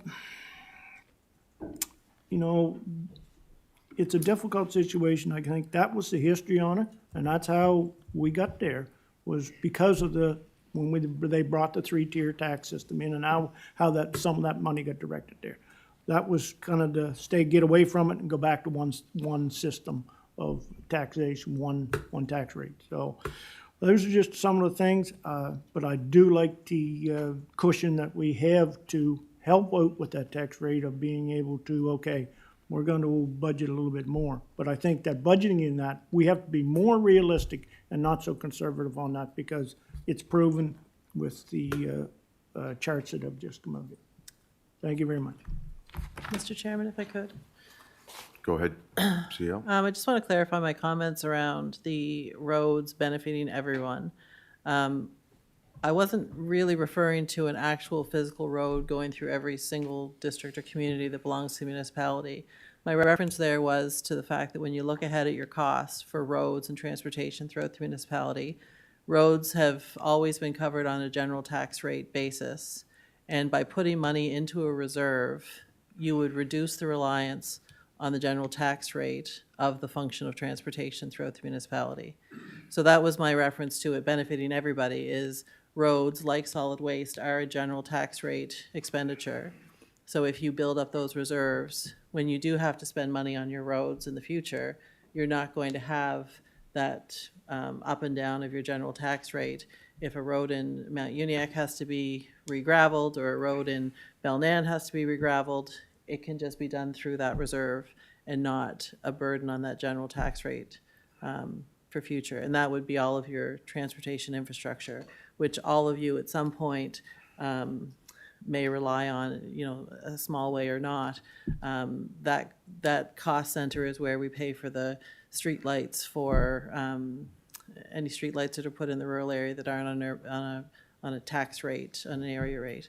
So that roads may not actually benefit everyone in the municipality like solid waste collection does, but the general tax rate reliance on those expenditures would be reduced if you build up your reserves. That was my reference to the benefiting everybody. Thank you for the clarification, CAO. Next up to speak, Councillor Tingley. Through the chair, first of all, thanks for that explanation and analysis with all those numbers and that sort of thing, because I've really never understood this since I started council. The CAO and the staff are not political, they're impartial. You talked about the benefits to the whole municipality, and I believe you that there would be a benefit to the whole municipality. And I think this recommended policy is just good planning. I really don't have anything more to add, and I'm prepared to see what you'd come back with. So I'll move that the Corporate and Residential Services Committee recommend the council direct staff to prepare a draft policy on deed transfer taxes and draft policy on annual grant to the urban tax rate. The draft policies are to be based on recommendations of staff report dated January 11th, 2024, and that once the draft 2024-25 budget is tabled with executive, staff bring back a report on deed transfer tax options to alter the budget based on the information in this report. Moved and seconded. There are 3 people on to speak for the motion, so we'll let them speak. First up is Councillor Moody. Thank you, Mr. Chair. Question to Kim or Wade. How many cents the 400,000 will reduce the tax rate? Approximately 2 cents. 2 cents.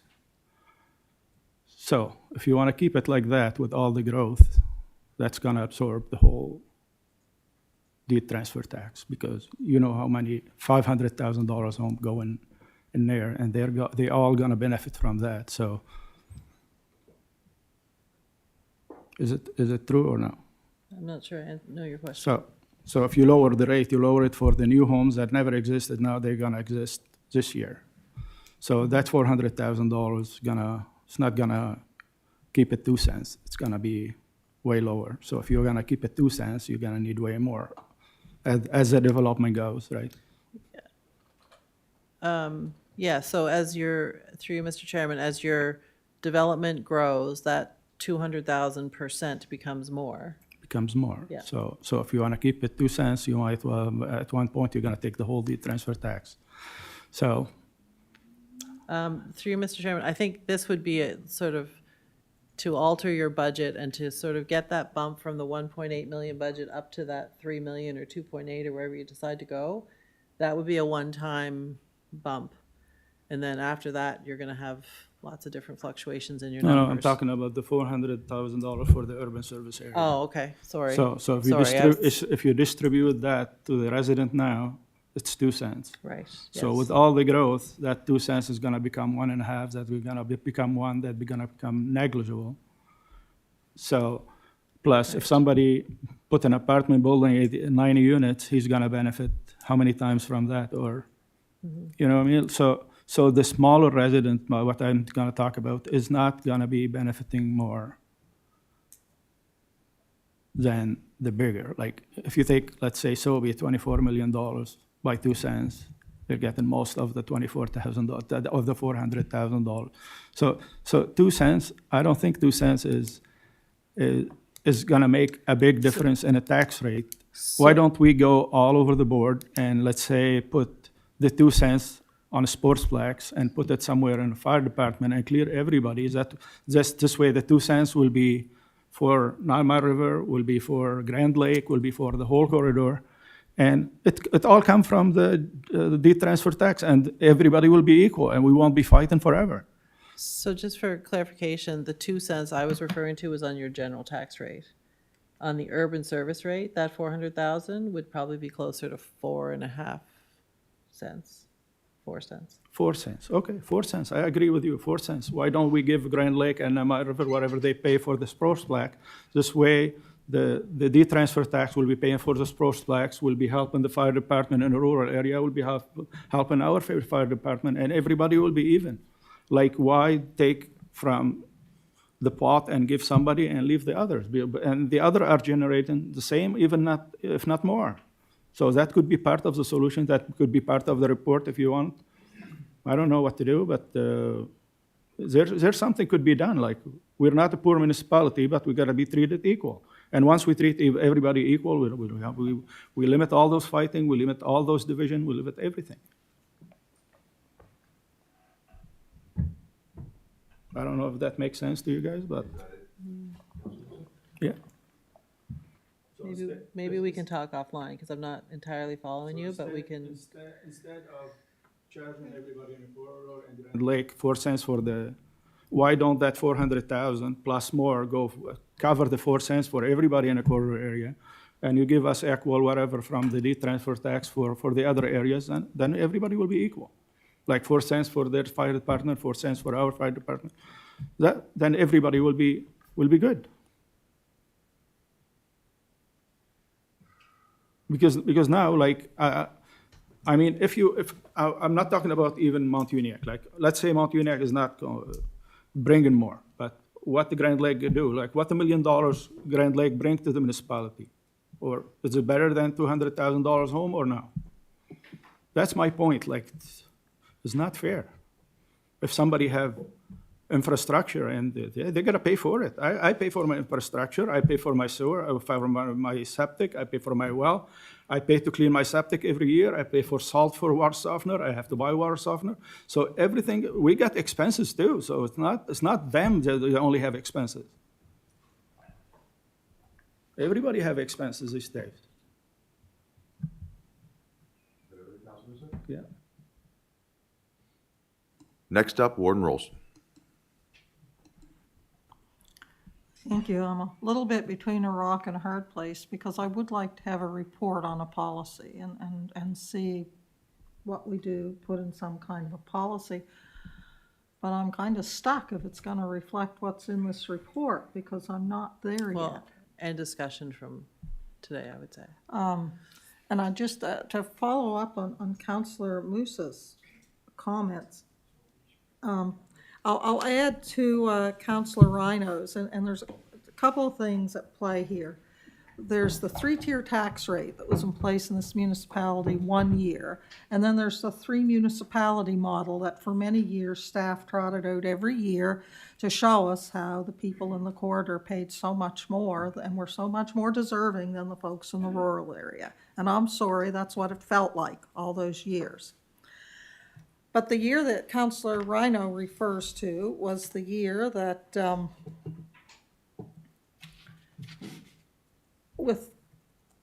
I won't go into how the support was garnered and how it happened, but it passed that there were 3 separate general tax rates in East Hants.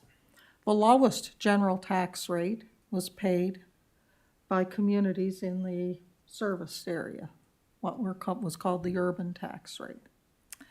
Then Mount Uniacke and Milford, they were distinct, I don't remember them. They paid a suburban rate, which was a little more than the urban rate, and guess who paid the highest tax rate, general tax rate in East Hants? The rural areas. And you want to talk about creating division on a council.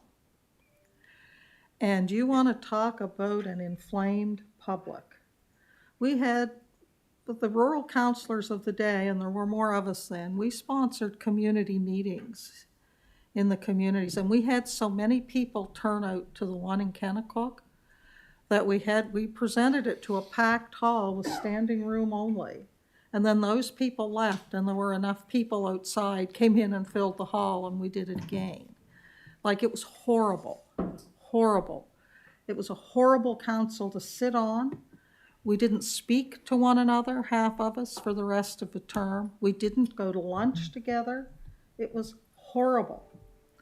And it didn't work well in getting business done for council, because nothing went through without debate, acrimonious debate, long debate.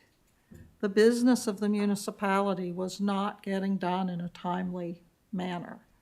So by the next budget year, the recommendation came back to scrap that 3-tier tax system.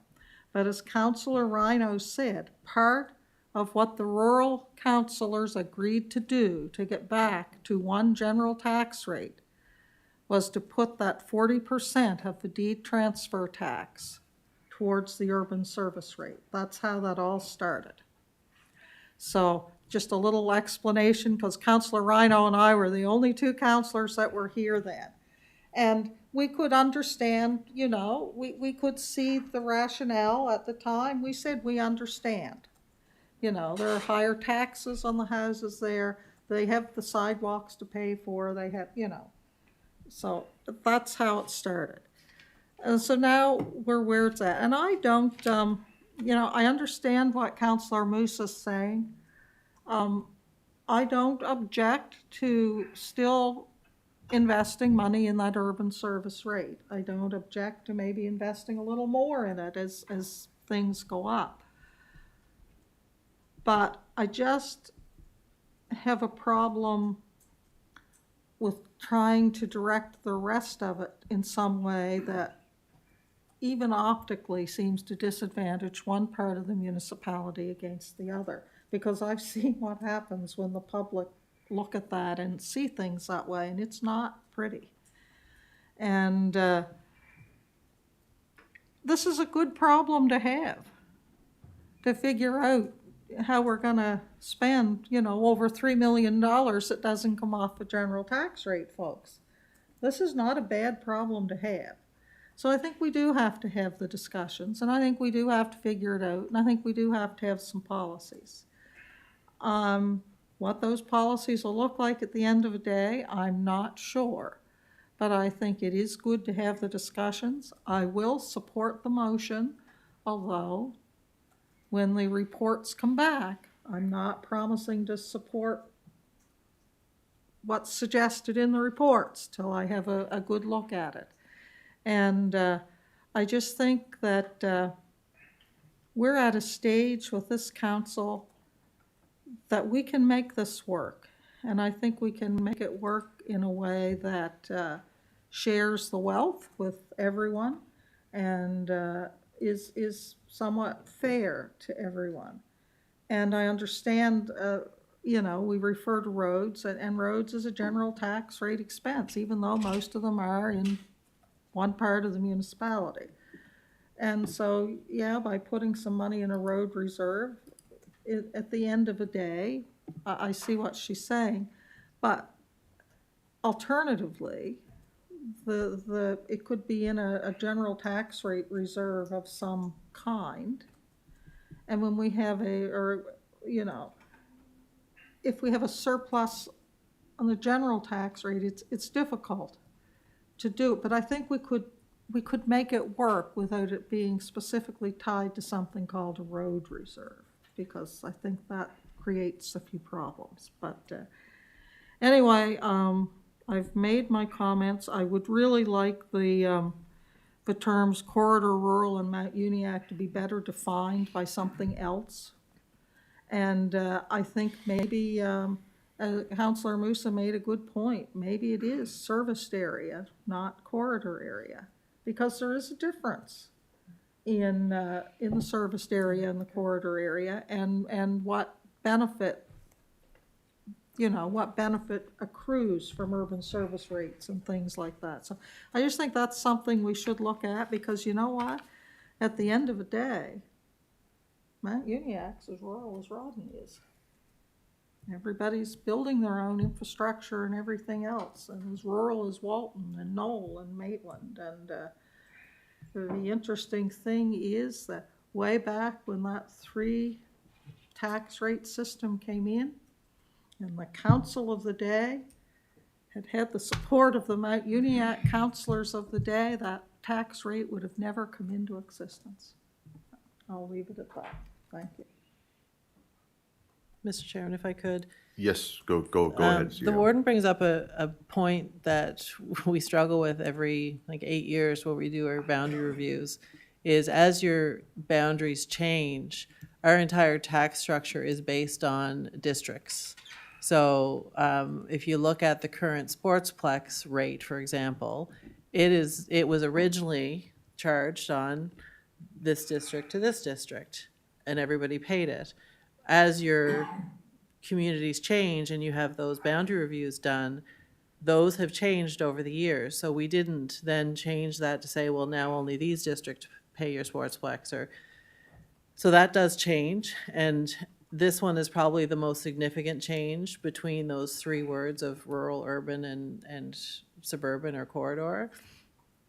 So I think we will have to come to some sort of new realization of what your boundaries and districts are. None of the numbers we have right now reflect your new boundaries, and that's a massive process to get our GIS mapping tied into our tax system. You've got to change all kinds of rates, and it's a massive project that we'll have to do this coming year before next budget.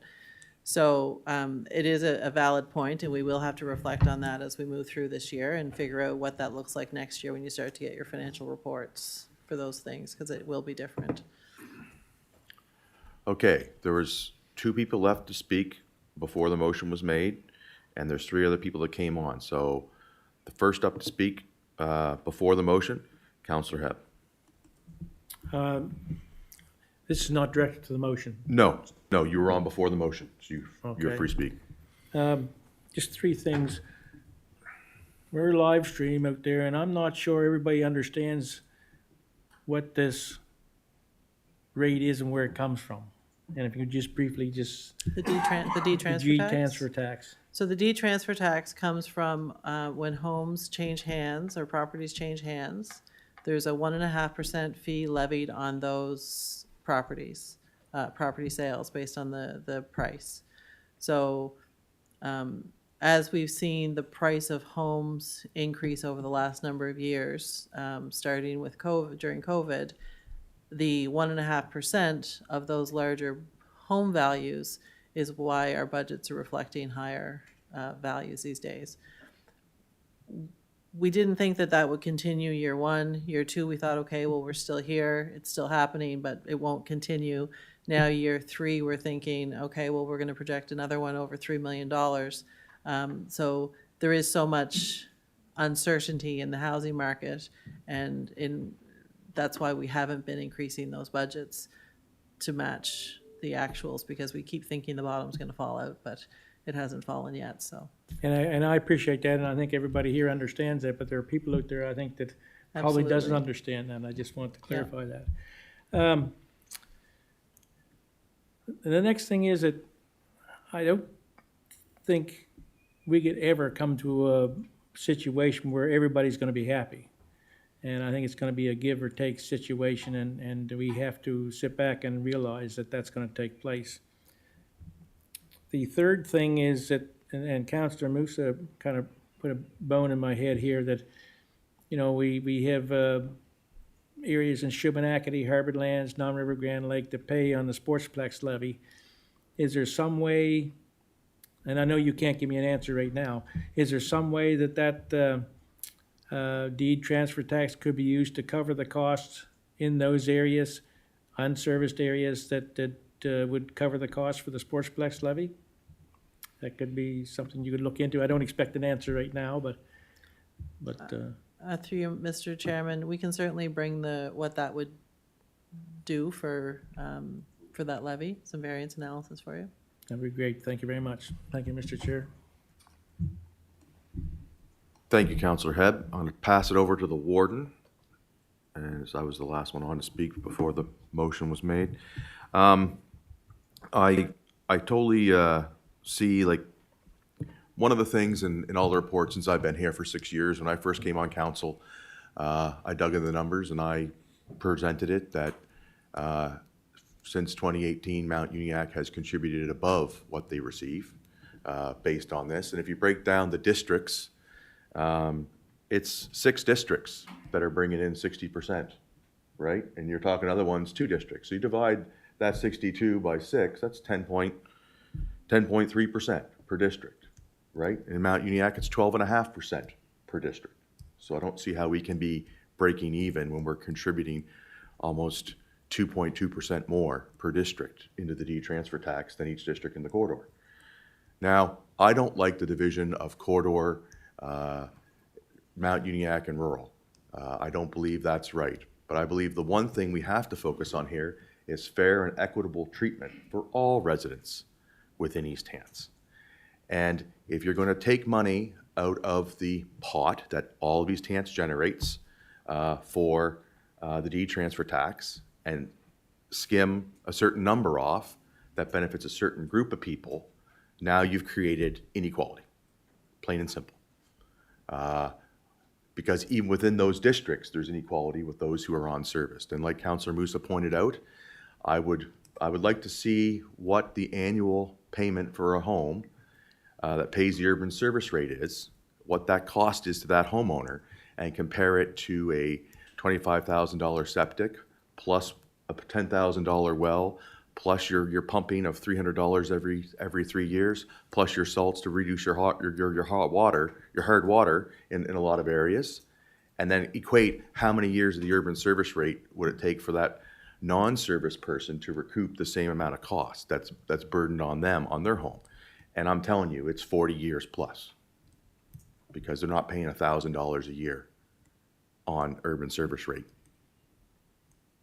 So that is something that we have to consider as well when we're looking at fair and equitable. I do believe there were some really good ideas put out here, right? If we're going to take a portion of the money that is brought in, that 60%, you're going to take a portion of that, it should benefit the entire 60% of the people in that area, not a portion of it. On that chart, it showed a large number, but it didn't show the amount of homes with the assessment that were unserviced, so they don't benefit from that. And I think something, if there is going to be anything put towards it, I believe, finding something that's common for those 6 districts makes sense. And if you're going to take a certain percentage to go towards that, I'm telling you, our rural fire departments could use that same percentage out of what their intake is for the deed transfer tax and put towards them, which would help them tremendously.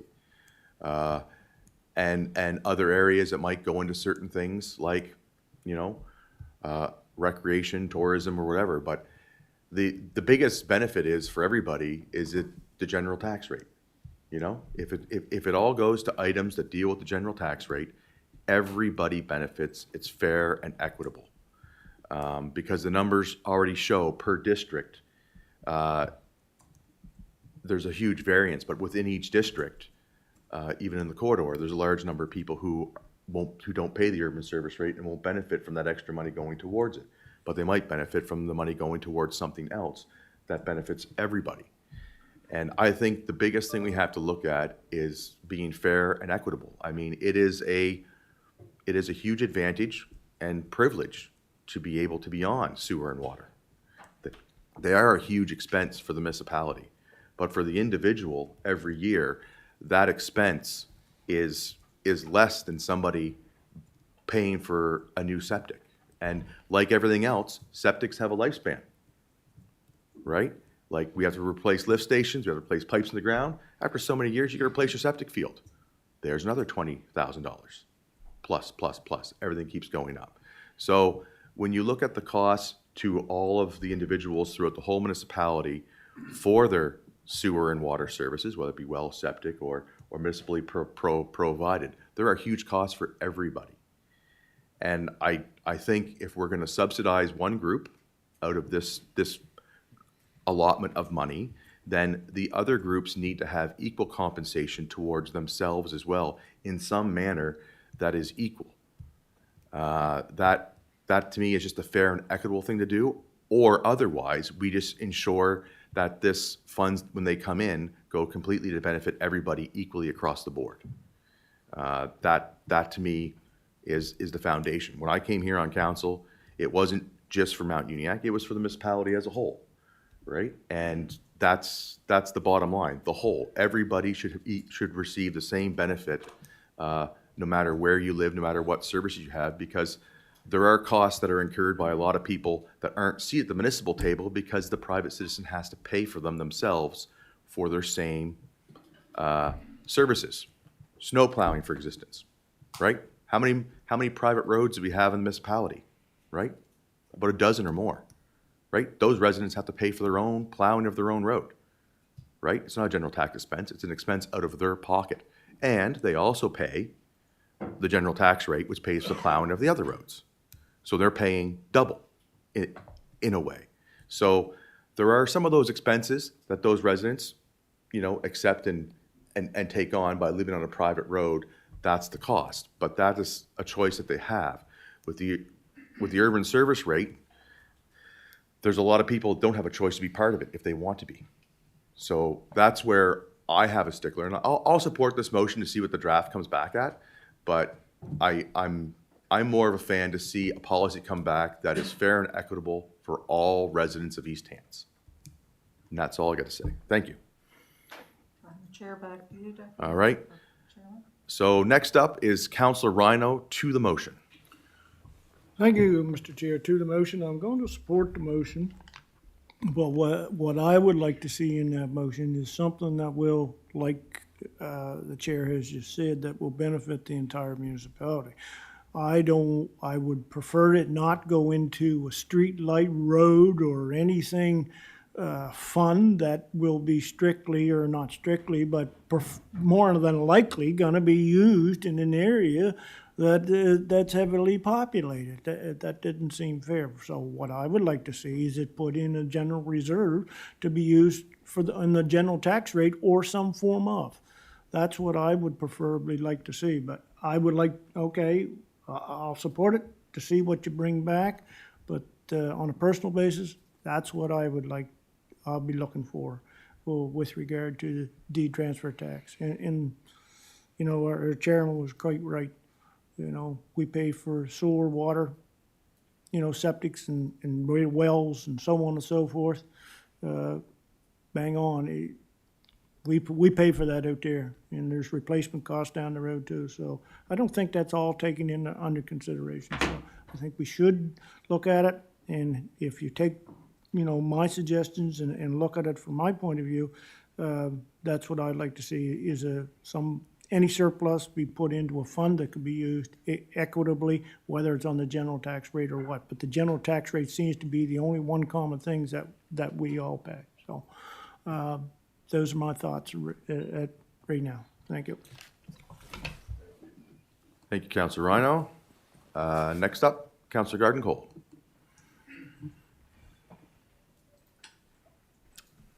Thank you, Mr. Chair. And this is to the motion because I am saying that I will support the motion at this point. keeping in mind that 21 municipalities across Nova Scotia are paying 1% or less for deed-transfer tax.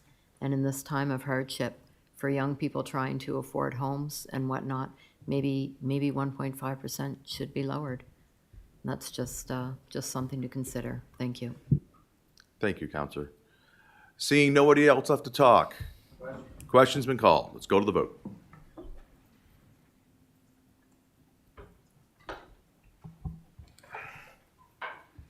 And the motion has passed unanimously.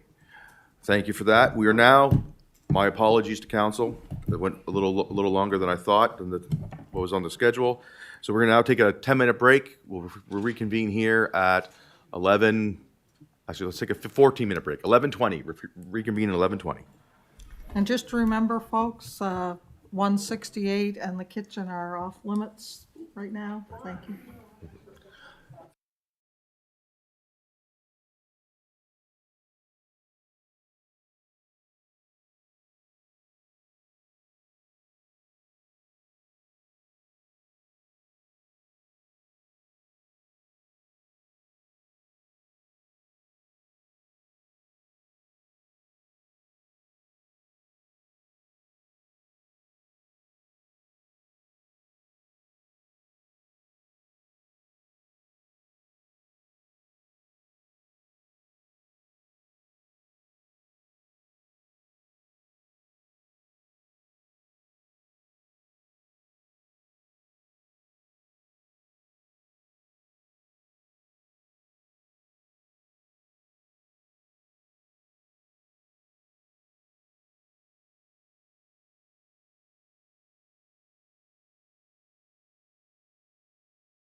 from our little break.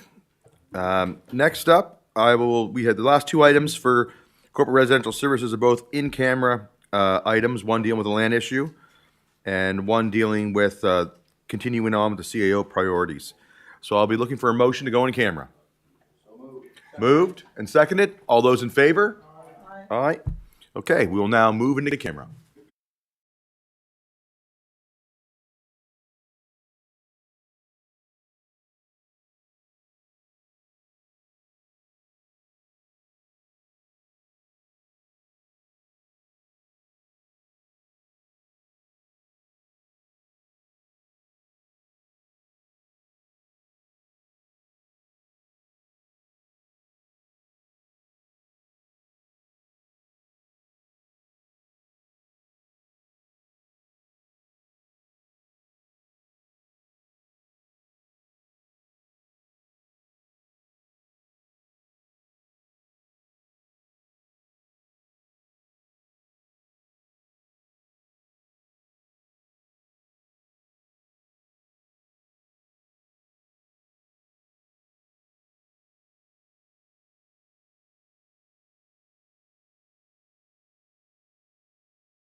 Like to report that we met in camera to discuss the land issue, and from that in-camera session, we have a motion coming.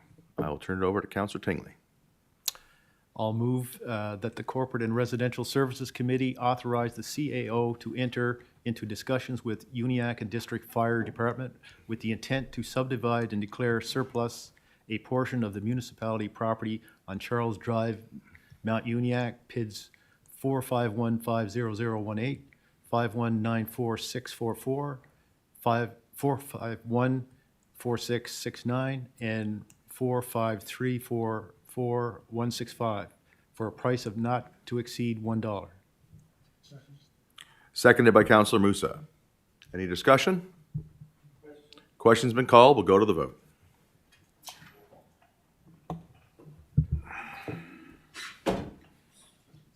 And the motion is passed unanimously. That brings us to the end of our schedule before lunch, as we will move the second in-camera session to the end of the day. So I'll be looking for an adjournment, looking for a motion to adjourn for lunch to reconvene at 1:30. Moved and seconded. All those in favor? Aye. We are now adjourned.